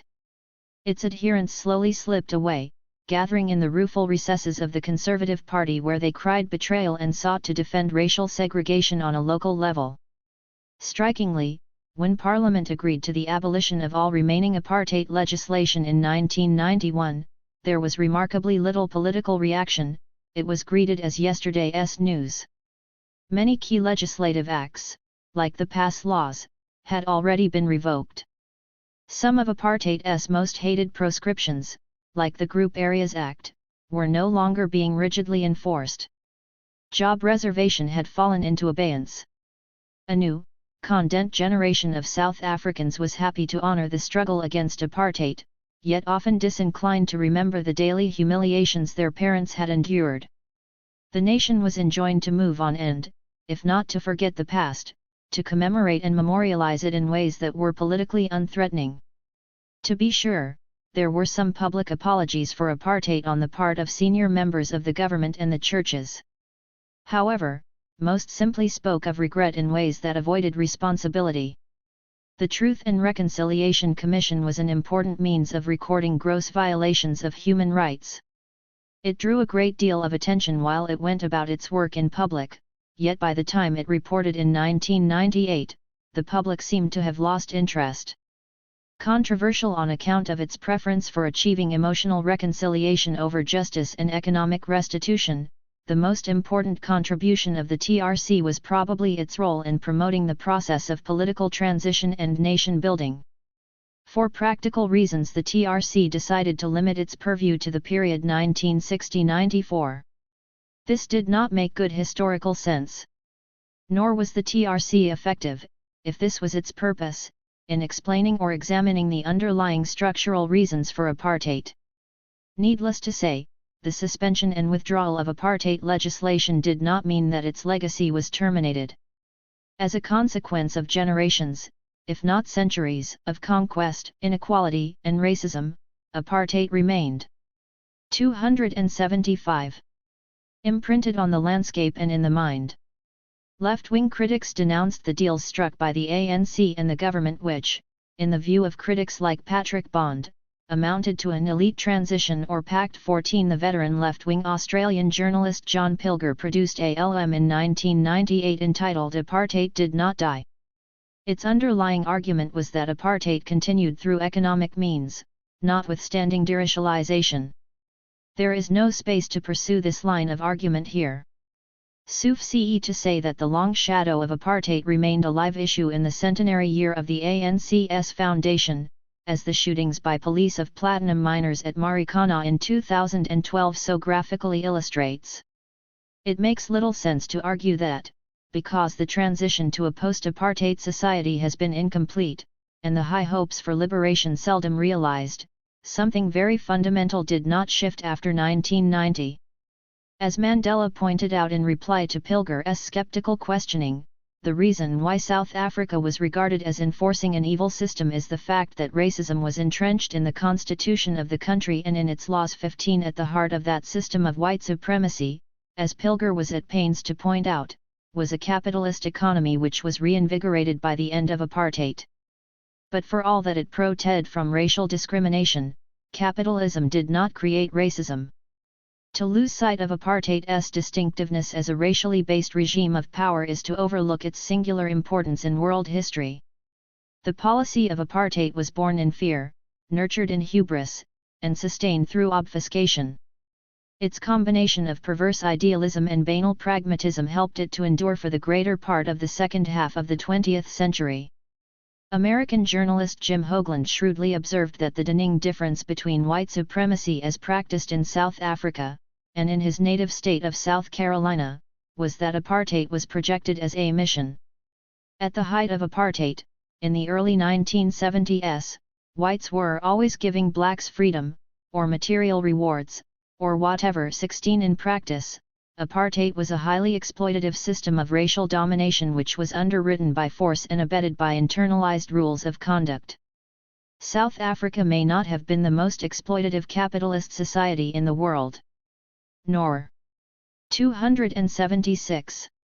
Was it the only society in the world founded on racial and ethnic division? But its statutory entrenchment of racial categories, coupled with the enormous disparity in wealth existing between rich and poor, was unparalleled in the second half of the 20th century. The extent to which South African racism and capitalism were mutually dependent remains subject to contestation. Wherever the emphasis is laid, the fact that the overwhelming bulk of the poor were black, and that most, if not all, rich people were white, is inescapable. In a world recoiling from the consequences of race supremacy and colonial domination, apartheid South Africa became the object of global if not universal condemnation. This qualication is important, although almost no one outside of South Africa expressed support for apartheid as such. There was no lack of international sympathizers for a white minority regime that claimed to stand as a bastion of Christian civilization, anti-communism, and the free market. This, too, is why apartheid had global ramifications. Anti-apartheid activists in countries like the United States and Britain were, by opposing apartheid, engaged in domestic political battles against the political right as well. In a word, the conspicuous use of apartheid in the 1948 election brought South Africa to international attention. Although it was a neologism coined in a foreign language, apartheid scarcely needed translation. 17 This single word, with its faintly Germanic taint and suggestion of hatred, crystallized the meaning of an entire system and helped to set the country on its way to pariah status.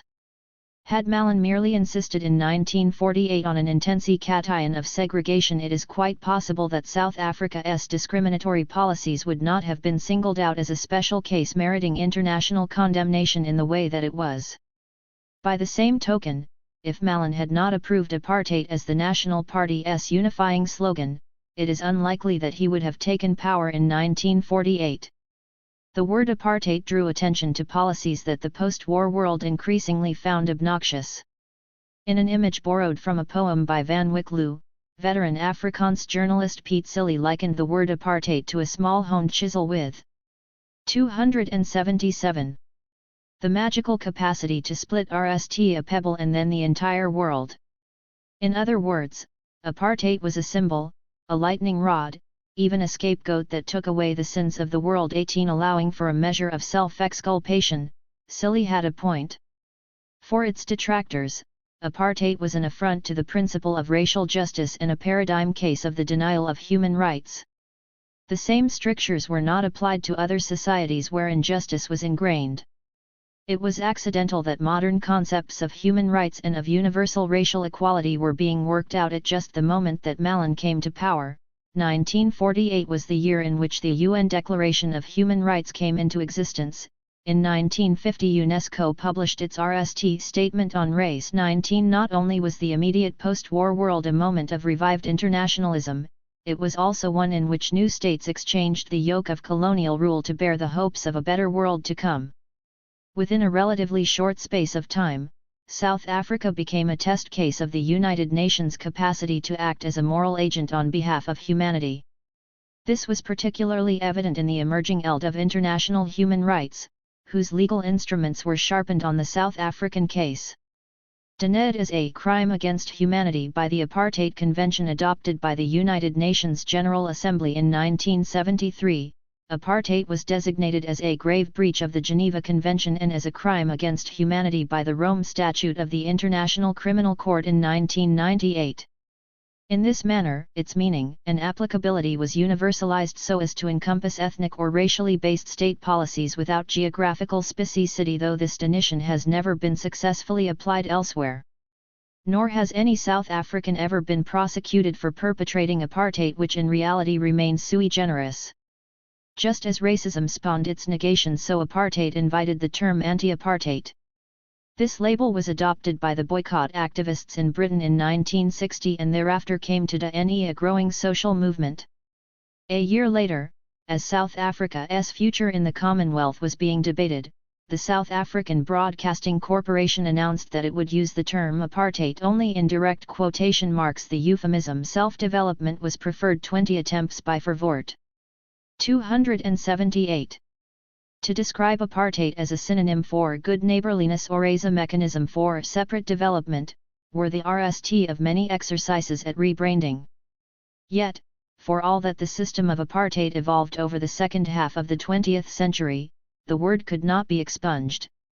It continues to exist as a freeloading linguistic grab handle to characterize systematized racism and inequality. Another reason why apartheid came to occupy a unique place in the world's attention was its prominent place in bipolar international politics. Apartheid's rise as well as its fall broadly tracked the history of the Cold War. From RST to last, apartheid was defended by its supporters in terms of anti-communism. Conversely, it was condemned by countries on both sides of the Iron Curtain, as well as by new states emerging from colonialism. Apartheid aroused horror and indignation on the part of Democrats and anti-racists everywhere. There was, however, no unanimity about how to act against it. In the West, sympathizers with the South African government weighed disapproval of racism against the greater evil of Soviet expansionism. This meant that powerful countries, notably members of the UN Security Council, were inclined to appease the South African government. Socialist and non-aligned countries identified in South Africa a unique conscience of racism and imperialism. They, or their leaders, were more prepared to countenance armed struggle to overthrow apartheid. The region of southern Africa became a major theater of the hot Cold War from 1975. Liberation struggles in Mozambique, Angola, Zimbabwe, and Namibia were all deeply enacted by Cold War calculations, as tested by the involvement of the United States, Soviet Union, and China in sponsoring rival nationalist movements. In this geopolitical struggle, South Africa, the regional hegemon, was the single most important element. The arrival of the Cold War on South Africa's doorstep created the specter of the country being surrounded by hostile states directed by Moscow. 21 This provided opportunities for South Africa's reformers to downplay apartheid as a system of racial rule by emphasizing the country's commitment to the defense of Western interests. It also had the effect of broadening the base of anti-apartheid resistance by strengthening the idea that apartheid was not capable of 279. Reform without an end to the system of capitalist exploitation that underwrote racial rule. The intensification of the anti-apartheid struggle and of the Cold War in the mid-1980s kept South Africa constantly in the international news, placing further pressure on the country's leadership. The issue was to the fore in editorial columns. Conservative British philosopher Roger Scruton spoke for many on the right when he alleged in the London Times that the ANC was the spearhead of Soviet domination. Were it to accomplish its purpose, not only will the people of South Africa be deprived of their little freedom, but the West as a whole will receive a political, economic, and strategic blow from which it will never recover. 22 In a mirror image of such thinking, liberation in South Africa offered socialists and New Left internationalists a rare prospect of socialist victory, crucial at a time when Reaganite and Thatcherite economic policies were making deep inroads. In a special 1986 issue of the Socialist Monthly Review, devoted solely to South Africa, the editors emphasized the profound implications of the struggle against apartheid for worldwide revolutionary struggle and the global future of capitalism. There is no other country in the world that has anything like the material and symbolic significance of South Africa for both sides in the CON-ICT that rends the world today. 23 Anti-apartheid movements within the country were also deeply affected by the politics and ideology of the Cold War. The very meaning of the struggle against apartheid depended on whether apartheid was seen as separable from capitalism, and whether the nationalist struggle was viewed as a stage towards revolutionary socialism or principally in terms of the GHT against racial oppression. In exile, it was the ANC's visible capacity to gain humanitarian, logistical, and humanitarian assistance across the ideological divide that proved decisive in its survival. The ANC's capacity to combine nationalist and socialist constituencies as elements in a broad-based alliance assisted it to gain preeminence over its main rival, the PAC, whose fortunes were more closely tied to the political prospects and declining moral claims of post-colonial African states. The politics of the Cold War were of key significance, too, in the timing of political transition, and in the character of the new democracy. Post-apartheid South Africa emerged at a moment of remarkable ideological 280 hiatus in 20th century world history. Nelson Mandela's emergence as an icon of transcendent humanity and human rights was inextricably linked to this Cold War catharsis. The brief vogue for neoliberalism helped to usher the ANC into power by creating a sudden vacuum which the oldest liberation movement on the African continent was best placed to fill. Neoliberalism also helped to dissolve the ANC's commitment to socialism and fundamental economic redistribution. Instead, redistribution became the means to satisfy the expectations of a relatively small group of politically connected individuals. The code word for this was black empowerment. In effect, corporate resources were redistributed at the top in order to purchase political protection for those with wealth and influence but no direct power. Global or local? Colin Bundy has pointed out that the anti-apartheid struggle was one of three great international causes to have galvanized transnational political solidarity in the 20th century, the Spanish Civil War and Vietnam War being the others. 24 But, whereas the latter two were predominantly fought out on the battlefield, military conflict was only one aspect of apartheid, and by no means the most important. The struggle against apartheid endured much longer than either the wars in Spain or Vietnam. Whereas affiliations in Spain and Vietnam hinged on relatively clear choices, there were multiple claimants to justice and freedom in South Africa. Uniquely, the international GHT against apartheid was not confined to Africa. It involved publics and governments in the socialist, capitalist, and non-aligned spheres too. One of the RST major international theorists to address South Africa in global terms was Hannah Arendt. In The Origins of Totalitarianism, Arendt singles out South Africa as a paradigm example of racism and imperialism, maintaining that the country's modern history is denuded by the cognates of imperialism and racism. South Africa's race society, she explains, teaches that through sheer violence an underprivileged group could create a class lower than itself, that for this purpose it did not even need a revolution but could band 281 together with groups of the ruling classes, and that foreign or backward peoples offered the best opportunities for such tactics. Arendt goes on to distinguish between the discovery of race as a principle of the body politic in southern Africa, and of bureaucracy in Algeria, Egypt, and India. Had Origins been written a decade later, she might have had occasion to revisit this judgment, because under-fervored bureaucratic control became a key dimension of racial rule. 25 Arendt's historical analysis of South Africa does not bear close scrutiny. Yet the prominence that she ascribes to Southern Africa in her account of the rise of totalitarianism is striking. Arendt did not explicitly mention apartheid, but many others were quick to cast the new nationalist regime as totalitarian or fascist. In The Rise of the South African Reich, the communist journalist and activist Brian Bunting drew attention to the demonstrable affinities between leading Afrikaner nationalists of the 1930s and 1940s and National Socialism. 26 This line of argument was in keeping with the Communist Party's soft-shell position that the apartheid state was moving increasingly towards the pattern of fascism, an open, terrorist dictatorship of the most reactionary and racialist section of capitalists. 27 Sociologist Pierre van den Berg considered white supremacy in South Africa a form of Herrenvolk democracy, although he thought the racism practiced in southern states of the United States approximated more closely to apartheid than did Nazi Germany. 28 That fascism and National Socialism were formative influences on substantial sections of the radical Afrikaner nationalist right is undeniable. But the influence was not overwhelming or enduring. There were equally strong Afrikaner nationalist traditions that were suspicious of Nazism as a foreign ideology. Key Christian nationalists were concerned that National Socialism was a form of idolatry which, by idealizing individuals and the state, posed a challenge to the supremacy of God and the hallowed principle of folk-based nationalism.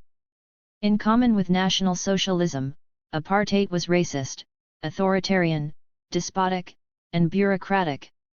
Another historical parallel lies in the strains of anti-Semitism that were especially evident in the 1930s and 282. 1940s. For all that it was a totalizing ideology, apartheid was never totalitarian.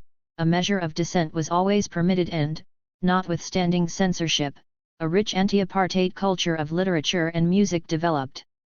Nor was apartheid exterminationist, though it is undeniable that countless people died as a direct and indirect result of its policies. 29 In 1984 the celebrated French theorist Jacques Derrida pronounced apartheid to be racism's last word. He called it the unique appellation for the ultimate racism in the world, the last of many. 30 Derrida's loose remarks were picked up by two South African literary scholars, Anne McClintock and Rob Nixon, who criticized him for blurring historical differences by conferring on the single term apartheid a spurious autonomy and agency. They argued that in separating out the word from its history, changes in meaning and in the system risked being overlooked. Derrida shot back with a blistering, condescending attack. Historical reality, dear comrades, is that in spite of all the lexicological contortions you point out, those in power in South Africa have not managed to convince the world, and rest of all because, still today, they have refused to change the real, effective, fundamental meaning of their watchword, apartheid. 31 Grandstanding aside, Derrida had a point. The word apartheid had by now acquired a life of its own.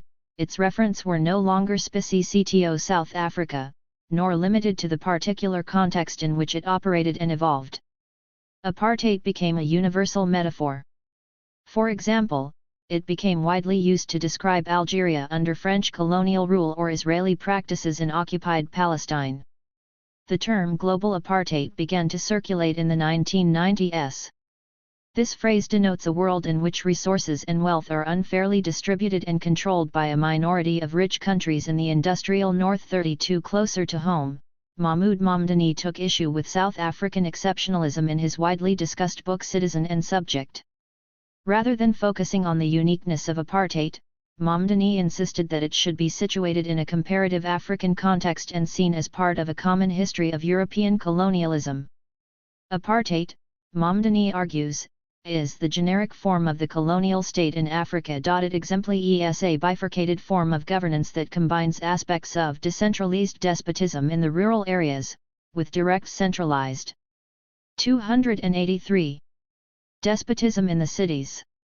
Thus, instead of understanding apartheid as institutionalized racial domination, it should be viewed as an attempt to soften racial antagonism by mediating and thereby refracting the impact of racial domination through a range of native authorities. 33 Mamdani's concern with indirect/direct rule is in some respects congruent with Harold Walp's earlier interpretation, from a Marxist perspective, of the key role of the migrant labor system in sustaining South African capitalism. Whereas Mamdani is mostly concerned with forms of governance and legitimization, Walp's focus is on political economy. Nevertheless, both view the relationship between rural and industrial areas as critical. Neither is concerned with racial ideology in the apartheid era. Both see apartheid as an extension of segregation, and for this reason they tend to elide key differences between the two. According to Walp, the key difference between apartheid and segregation lies in the changing needs of capitalism. In the segregationist era, he explains, capitalism relied on cheap labor provided by the migrant labor system. Under apartheid, levels of rural impoverishment meant that migrant labor, based on the exploitation of women's reproductive and productive capacities, was beginning to collapse. Apartheid thus marks the attempt of the capitalist class to meet the expanding demand for cheap African labor in the era of industrial manufacturing capital.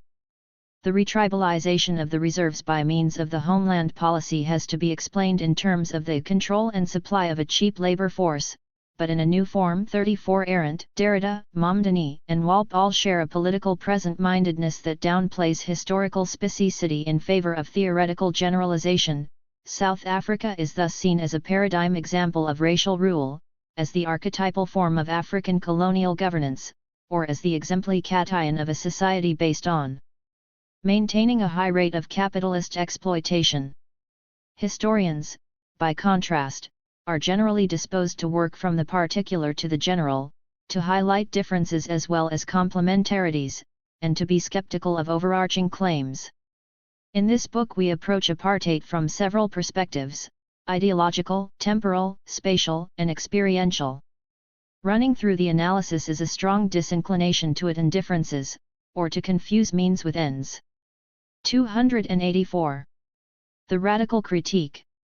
Liberal analysts like Michael O'Dowd were ultimately proved correct in their prediction that apartheid would prove economically unsustainable, at least in the long run.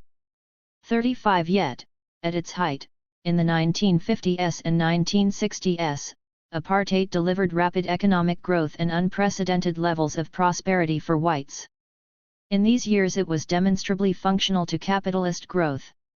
While highly exploitative, apartheid was economically inefficient, particularly for manufacturing industries that required increasing skills and investment.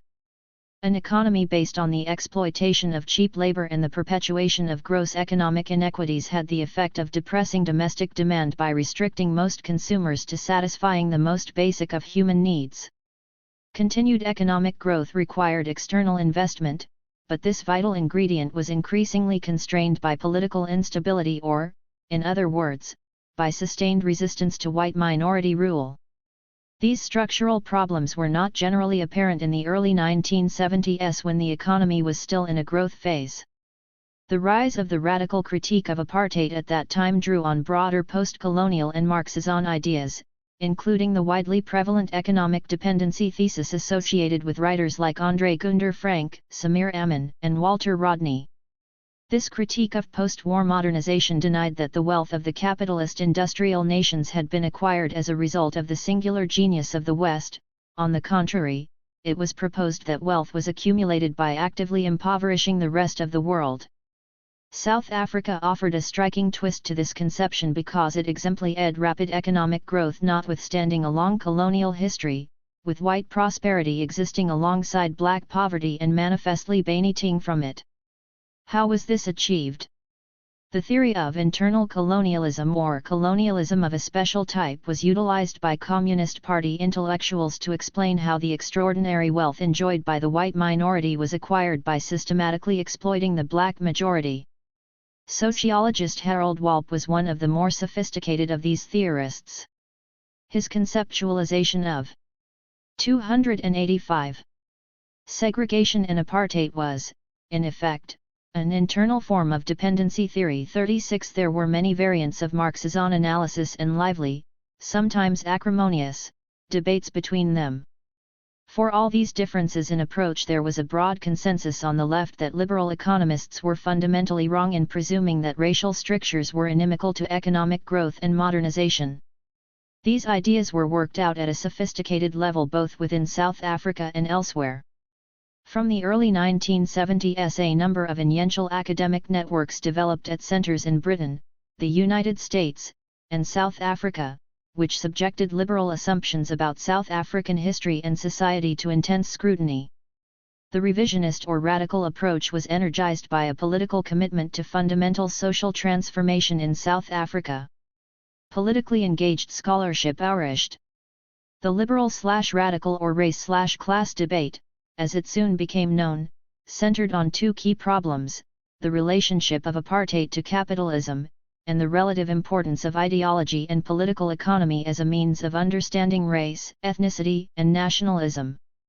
These debates no longer command the attention and passions that they once did, but it is impossible to understand modern South African historiography without understanding their key points of difference and reference.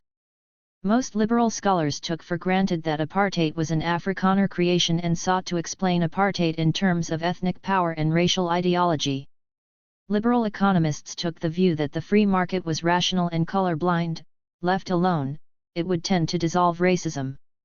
By contrast, radicals maintained that capitalism was integral to apartheid and that racial ideology could be explained in terms of the needs of capitalism. The strong version of this thesis held that apartheid directly served the interests of capitalism or particular sections of the capitalist class. Weaker variants maintained that capitalism benefited from apartheid, though without insisting that race was entirely directly reducible to class. Common to both was the assumption that the struggle against apartheid was inseparable from the struggle to overcome capitalism. Marxist analysts tended to divide between structuralists who theorized about the precise relationship between capitalism, race, and the state, and social historians who eschewed deterministic forms of 286. Analysis and cavilled at functionalist or instrumentalist efforts to explain apartheid policies and the workings of the state in terms of the requirements of the dominant class. Social historians were increasingly concerned with the texture of class domination as well as with manifestations of popular resistance by workers and peasants to segregation and apartheid. For a decade or more from the early 1970s, the debates between the Marxist structuralists and social historians were conducted with an intensity matching that of their arguments with liberals. Marxist radicals or revisionists attacked liberal scholars for failing to understand the salience of class, as well as for complacency in holding Afrikaners responsible for apartheid. In staking out new territory, the liberal school was apt to be caricatured. As a result, there was greater accentuation of differences than was strictly just-ed. By the mid-1980s, when theoretically oriented structuralist Marxism was in decline, the lines of division between radical and liberal historians were becoming blurred. Almost everyone agreed that class was an important dimension of apartheid and, reciprocally, that race and ethnicity could not be mechanically reduced to class. In retrospect, the liberal/radical debate was not quite as polarized or novel as many presumed at the time. Prior to the emergence of the revisionist school, there was already a considerable tradition of Marxist historical analysis of resistance that emanated from outside the academy. 37 class was a key concept for revisionists, but there were other non-Marxist attempts to understand key issues such as labor migration and social stratification in fields such as economics, sociology, and anthropology. Here, the influence of Weber and Durkheim, rather than Marx, was clear. 38 Even as the radical critique was gathering force, Weber remained an underlying influence. In the case of apartheid's origins, for example, Dunbar Moody's Weberian The Rise of Afrikanerdom was commonly read alongside, rather than against, Dan O'Meara's Marxist Volkskapitalisme. Harry Burt Adam's important study Modernizing Racial Domination was terminologically, rather than analytically, at variance with contemporaneous Marxist theories of nationalism and the state. 39 liberals and Marxists were also in broad agreement about the deficiencies of Afrikaner nationalist historiography, though they differed. 287. About the salience of ideology and ethnicity as explanatory variables.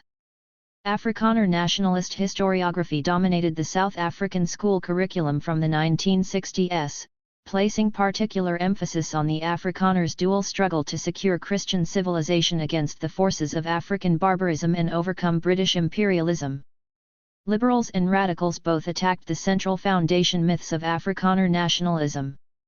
These included the demonstrably fallacious claim that white settlement was largely based in areas where blacks were not present, as well as Afrikaner nationalism's veneration of the Boers' great trek into the interior and their unquenchable desire to achieve republican status.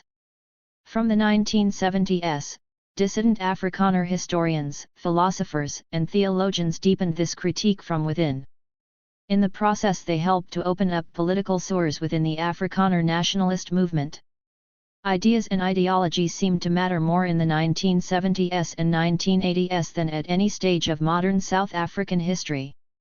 Norman Etherington rightly spoke of history as the master tool of intellectual resistance to apartheid. 40 History fed into political debates, awakened consciousness, and conditioned understandings of the present. It would be difficult, for example, to understand the emergence of the independent union movement at this time without an appreciation of the contribution of Marxist theories of the labor process. Support for economic sanctions, particularly on campuses in the United States and Britain, was explained and debated in terms of theories of exploitation and Western imperialism that were widely taught in classrooms and seminars. Support for non-racism in the ANC and the UDF was significantly influenced by discussions about the relationship between race, class, and nationalism. At the other end of the political spectrum, conservative thinking about consociationalism and federalism were essential in neo-apartheid government reforms. Theories about counter-revolutionary action were taught in military academies, with demonstrable practical consequences. 40 years after the explosion of the historical and sociological debates of the early 1970s, it is time to stand back and see the intellectual expansion of this period in broader terms. This requires less concentration on the scholastic divisions of that era, and more attention to broader currents of thought which elude compartmentalization. The spread of New Left thinking had echoes in white radicalism as well as in black. 288. Consciousness circles. It is palpable, for example, in the Sproka Commission, whose reports served as an intellectual clearinghouse for new ideas so crucial at a time of severe repression and political quiescence within South Africa. The relative neglect of Sproka may have to do with the fact that it was intellectually diverse, reformist, and Christian-inspired, drawing as it did on liberal, Marxist, and black consciousness ideas. This eclecticism was remarkable in a society that was so divided. The intellectual activists of the black consciousness movement were in many ways far more radical than either the left or the right realized at the time. Black consciousness articulated a view of liberation that had to begin with a transformation in the black self-image. It had no set view on capitalism or socialism, nor any clear political program. Radicals and Marxists, schooled alike in secular rationalism, often found black consciousness unpalatable and discomforting. It was tempting to treat its political emotionalism with condescension, or to see it as merely a transitory phenomenon. Political radicals were inclined to explain black consciousness away by deploying class analysis, that is, by seeing it as the ideology of urban middle-class student intellectuals who were alienated from the real agents of change, the working class. The contemporaneous feminist movement in Europe and North America faced similar critiques when it argued that true liberation could be achieved only by focusing on the personal as well as the political. Historical materialists took comfort in the idea that their analyses were scientifically based and validated by the laws of history, rather than affected by subjective feelings. Yet there were important, mostly unacknowledged, emotional and political issues at stake for white radicals too. It should not be overlooked that Marxist analysis permitted white intellectuals and activists to project themselves as equals in the struggle. This was so because it appealed to universal principles in much the same way that liberals appealed to transcendent ideas. Radical white intellectuals also thought it their duty to educate the black working class about the nature of their oppression. They were not so quick to appreciate how their ideas 289 reacted their own experience and place in society. The discussions between Steve Biko and Rick Turner alert us to some of these dynamics. Ideas feature more strongly in this book than in many other accounts of apartheid, not least because they have the power to animate action and therefore have real consequences. Indeed, one of the arguments in this book is that apartheid was itself an idea as well as a reality. This helps to explain why it caught the conscience of the world and also why so much intellectual effort was put into read NE and reformulate it from the 1970s. All South African leaders 1948-94 were drawn into tortuous denitions and redenitions of apartheid probably to a greater extent than, say, Israeli leaders have felt it necessary to formulate Zionism or Irish leaders have had to explain unionism or republicanism to outside audiences. 41 Notably, apartheid acquired overwhelmingly negative connotations for all but its adherents almost as soon as it was coined. It was this point that Jacques Derrida was seeking to make when he called apartheid the ultimate racism. A protean ideology and set of practices. As Derrida's interlocutors were quick and correct to point out, apartheid's meaning was pliable and unstable, rather like the system it denoted. For those who sought to attack it from a distance, it was tempting to overlook the complexities and contradictions that made up the system of apartheid, lent it its dynamism, and allowed it to adapt in form and content. Apartheid was never one thing. Its meaning changed over time, it was experienced differently from region to region, its effect on people varied by class, age, and gender. The world condemned apartheid as though it was a unitary phenomenon. But most South Africans would probably have condemned specie policies of the government or the practices of its functionaries. We should not therefore presume that ordinary South Africans thought of themselves constantly as living under apartheid. Oppression was experienced at the hands of the police, the employer, the farmer, the official. Apartheid was a more abstract political conception, signaling an awareness that there was a system responsible for oppression. 290. No general statement about what apartheid was is likely to be convincing. In 1948, South Africa was only one of several settler states in Africa characterized by minority racial rule. It was still a respected member of the British Commonwealth. In some respects, apartheid made South Africa appear more exceptional than it actually was by comparison to other colonial societies at the time. 2 decades later, it was a truly exceptional pariah state.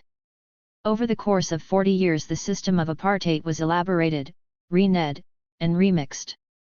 By 1990, the ideology of apartheid was so discredited that even the government was apt to deny that it supported the system of governance and exploitation it had built up over 40 years.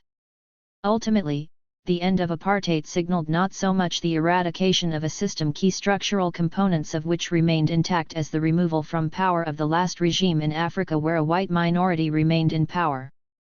It was far easier to deny the abolition of the apartheid state, its constitution, its leaders, its legislation, its capacity to repress, than it was to efface the underlying system of inequality that it underwrote.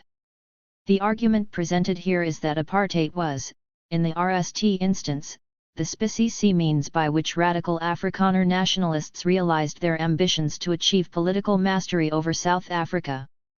Apartheid was not in these very early years a radical innovation.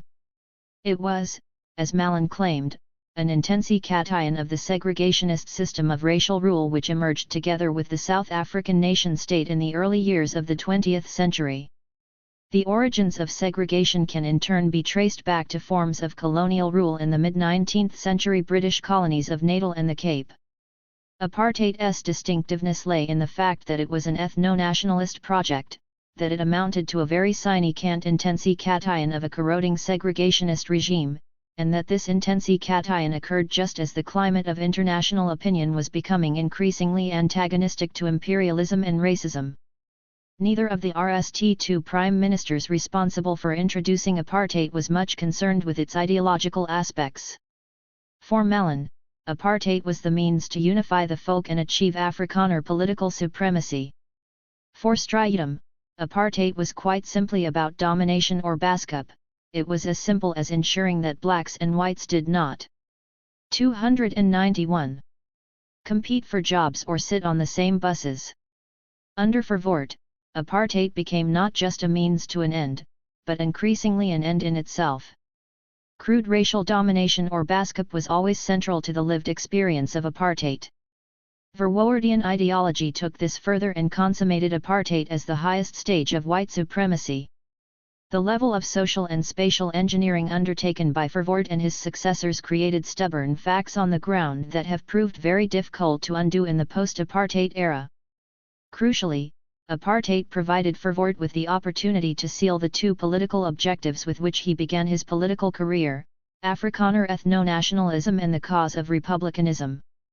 Verwoerd understood that protecting poor whites required racially based job reservation, but it was only later that he came to focus on the broader ideological aspects of apartheid. The issue of apartheid proved to be the point of rupture with the Commonwealth and so ushered in a republican state. The breach with the Commonwealth and the experience of Sharpeville also shifted the government's emphasis from Afrikaner exclusivity to white supremacy more generally. As Minister of Native Affairs, Verwoerd came to realize that maintaining administrative control over the vast majority of the population offered him a hitherto untapped source of political power. As Prime Minister, Verwoerd persuaded himself that the ideal of total racial separation might be achievable if the homelands could be conquered as quasi-independent, ethnically bounded, sovereign states. In this way, apartheid would not only guarantee white supremacy and prosperity, but might also provide a permanent solution to African political aspirations so long as these were expressed within the context of ethnic separation. This enhanced vision of apartheid had already been adumbrated by Afrikaner intellectuals and theologians who viewed apartheid as a logical extension of nationalist destiny and also as a morally sound solution to the intractable problem of color. Considerable national pride was invested in the idea that apartheid was an indigenous Afrikaner creation grounded in the long experience of the folk and therefore consistent with its unique, divinely ordained mission in Africa. Verwoerd's talent for social engineering, coupled with his ideological dogmatism, offered the possibility of translating a utopian vision into reality. There was no 292 necessary reason why the system of apartheid that emerged under Malin and Strijdom should acquire the ideological intensity and rigorous self-deluding logic that Verwoerd invested it with. This was distinctive. Nowhere else in the post-war world was racial rule justified and entrenched with such systematic thoroughness. To lose sight of this doctrinaire quality is to misunderstand apartheid. Verwoerd could also be pragmatic. He was not prepared to dispense with the system of cheap African labor upon which the South African industrial economy and white supremacy depended. Only a handful of idealists were ever prepared to sacrifice white prosperity for the apartheid utopia. Apartheid was therefore not ultimately driven by ideology. It did not, for example, represent the imposition, on a modern industrial society, of a racially based system grounded in the experience and theology of stubborn, isolated Boer frontiersmen. At least until the early 1970s, apartheid proved compatible with rapid economic growth. It was far more adaptable and less monolithic than critics allowed. It was fully geared towards modernization in areas like agriculture, industry, and technology. In short, apartheid was one of many extra-European instances of the post-war developmentalist state. Apartheid was a multidimensional set of practices. It was an economic system that turned people into closely controlled labor units, it was an expression of Afrikaner nationalism, it was an elaborate form of racial and ethnic division, it was social engineering on the grand scale, it was a method of governance combining outright repression with internalized habits of deference and paternalism born of centuries of master-servant relations. As a system, it went through several different phases. In the RST decade after 1948, key foundational apartheid legislation was laid down, most of which amounted to a strengthening of existing legislation and the application of Baskup. From 1959, the Verwoerdian idea of separate development was unveiled and the principle of ethno-nationalism was extended to Africans by way of ethnic homelands. Opposition was crushed after Sharpeville, 1960, and driven underground. This was the period of high apartheid. From the late 1960s, the beginnings of a more exible form of apartheid, involving very limited reforms, were introduced. Structural 293. Reform began in the 1970s, principally in response to the revival of domestic black opposition and relative economic decline. The 1976 Soweto uprising was a key ignition point. After this moment, old-style apartheid ideology was in retreat, and there were ambitious, if ad hoc, attempts to remodel thoroughly the foundations of white supremacy. This was the ambiguous moment of neo-apartheid. By the mid-1980s, government-led reforms stalled and a violent stalemate was reached between the forces of liberation and those of reaction. From the end of the 1980s, it was apparent that political negotiations, without preconditions, were the only possible way of averting civil war. Fragmented experience. A black person living in a resettlement camp in the 1970s would have experienced the effects of apartheid very differently from a family member with rights to live in an urban area. A colored laborer on a wine farm or a Shing community in the Southwest Cape might not automatically feel kinship with an Indian sugarcane worker in Natal. The lives of both were significantly different from that of an itinerant African sheep shearer in the Karoo. The world of a middle-class Indian family in Chatsworth, Durban, did not necessarily coincide with a prosperous colored family in Belleville, Cape Town, or an African family in one of the wealthier neighborhoods in Soweto. Political constraints on these communities varied, as did their schooling and access to jobs. Apartheid ideology relied on a vision of separate development for communities imagined in terms of racially-coded categories. In many respects, social engineering gave these categories a reality on the ground. The GHT against apartheid made it incumbent upon diverse communities to reimagine themselves as united in oppression. This process of reimagining was not easy to achieve. South Africa's existence as a unitary state only goes back to its unication in 1910. Regional differences, based on the existence in the 19th century of multiple African kingdoms, 2 Afrikaner republics, and 2 British colonies, continued to affect South Africa's historical development. Hence, the characterization of pre-1948 South Africa as a state without a nation. 42 Social and political geography was almost as divisive. 294. As racial or ethnic diversity. Apartheid's grand planners were more than alert to the fact that control of space, both in urban and in rural areas, was key to the maintenance of power. This underlay the conspicuous determination to enforce the Group Areas Act in urban areas and to remove untidy black spots in the countryside. Afrikaner and African nationalism shared an ambition to control a centralized state. Yet both nationalisms remained regionally based in profound ways, which is why the National Party, the African National Congress, and the UDF were all constituted on a provincial basis.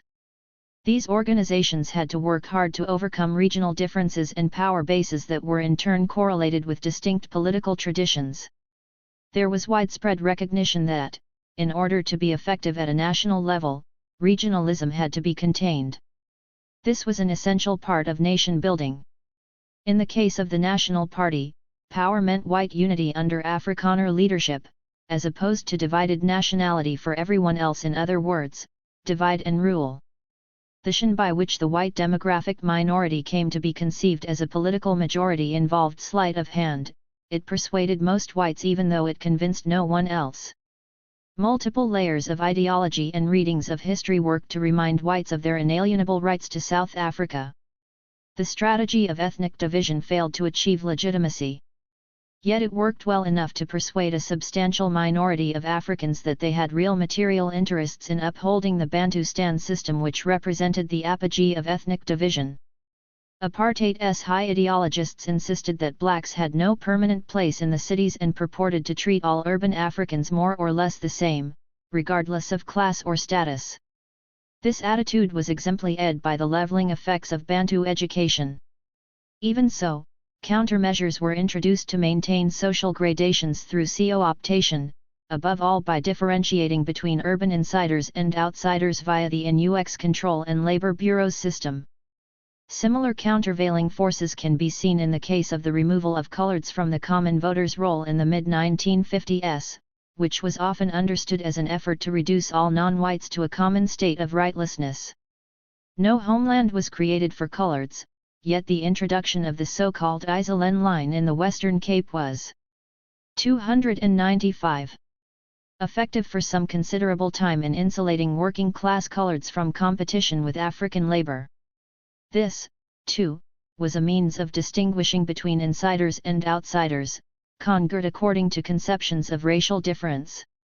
The enforcement of separate residential areas for coloreds, Indians, and Africans in metropolitan areas was another instance where ethnic and racial distinctions, often overlaid by the fault lines of class, were utilized to fragment the possibility of united opposition to apartheid. As white power began to weaken from the mid-1970s, so the state's tendency to it and social and class differences rendered it increasingly vulnerable. This was the lesson of 1976-7, there were insufficient internally policed social constraints amongst urban blacks to stem revolt. The government reforms introduced after the Soweto uprising marked a revived attempt to reconstitute social and ethnic buffers, in particular by removing some of the arbitrary constraints on social mobility. A key aspect of this strategy was the attempt to foster the development of an African middle class with a more permanent foothold in the cities. This amounted to a sharp break from Verwoerd's ruthless attack on the established African middle class. In order further to divide political opposition, which increasingly identified itself as black, constitutional changes were introduced featuring new parliamentary houses for Coloreds and Indians. The government's strategy of co-optive domination did not succeed, partly because the reforms were introduced too late, but mostly because a key legacy of 1976 was that the system itself was now the object of attack. Reforms were never able to restore the legitimacy of the state and compliance became more and more difficult to achieve. Nevertheless, it remained true that compliance could be secured without active consent. As conservative political theorists have long taught, it is possible for deeply unpopular regimes to maintain power with only minority support so long as sufficient compliance can be secured from the majority. Conservatives and cynics are not the only commentators to make this point. James Scott, whose sympathies lie RMLY with the poor and the dispossessed, has equally observed. 296. No matter how conscious members of a subordinate class may be of having gotten a raw deal, the daily pressure of making a living and the risks of open déance are usually enough to skew the ethnographical record systematically in the direction of compliance, if not acceptance, of the inevitable. A certain tone of resignation is entirely likely in the face of a situation that cannot, in the short run, be materially altered. 43. The questions that no one could reliably answer were: at what cost would this compliance be procured? And for how long? Historical inevitability. All blacks did not resist all of the time, they did not live by politics alone. 44. This is amply borne out by Jacob Dlamini, who eloquently evokes the sensory aspects of township life. In doing so, Dlamini warns against the tendency, evident on both sides of the apartheid divide, to homogenize Africans and to neglect people as individuals. This was evident both in respect to apartheid ideology that often treated black people as one undifferentiated mass, as well as a liberation movement that almost always depicted blacks as indistinguishable heroic masses of our people. Both views obscured the differences that made black life interesting and complex. 45. Although academic historians have been alert to the differences that make people and situations interesting and complex, many politically engaged narratives of the struggle have been disinclined to ask probing questions about what motivates people, whether as individuals or as groups. Endless liberation movement narratives have spoken of victories and defeats along the certain if long and bumpy road to freedom. Such teleological accounts pay considerably less attention to defeats or periods of hiatus than to victories and active phases of resistance. This is in the nature of patriotic or propagandist history. In order better to understand the longevity of apartheid, and the scale of the task involved in overthrowing it, historians have surely to account for evidence of accommodation or coexistence. Dlamini does just this in the case of Catalhong, a large township east of Johannesburg that became synonymous with fratricidal war and violence in the 1990s, but which 297 was far more settled in the decades before, when the distinction between resistance and collaboration was rather less clear. Another historian who takes this approach, Tshepo Moloi, considers why Mokeng Township in Kroonstad was relatively slow to join in the rebellion of the mid-1980s. Part of the reason for restraint in Mokeng, Moloi explains, has to do with the ignorance of respectables on the local council chaired by Mayor Caswell Coako, who was seen to act effectively on behalf of local residents by improving infrastructure while holding down rents. This helped to forestall UDF activism against sellouts. 46. These local studies bear out Jeremy Seeking's observation that there was a general absence of confrontationary protests in the major urban conurbations of the Gauteng region between 1977 and 1984. Revolt was not always the norm. States of relative quiescence also have to be accounted for. 47. It is generally more difficult to account for events that did not occur than for those that did. But even the latter forms of explanation are elusive. Compelling reasons why outbreaks of violence or déance occurred at a particular moment and in a particular place are difficult to provide. Neither Sharpeville, Durban, Soweto, nor even the Vaal uprising has been definitively explained in this sense. Levels of political alienation can be gauged, relative deprivation can be measured, employment rates and the cost of living can be tracked. All these, and more, are key factors that condition revolt. But the precise grievances and triggers for political tumult can only ever be identified in retrospect. the Rami cations take even longer to explore and understand. From the 1950s onwards, observers and activists argued that the end of apartheid was inevitable. After Sharpeville, many forecast that the apartheid regime would soon collapse. The PAC claimed victory would be won by 1963. Within ANC circles, it was often said that apartheid would end within VE years, but no one could say with Kondenke when to start counting. In 1976 the ANC adopted the slogan "The struggle continues.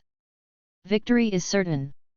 This rallying cry was adopted from the slogan "A luta continua a Victoria e certa," in common use in Mozambique and Angola.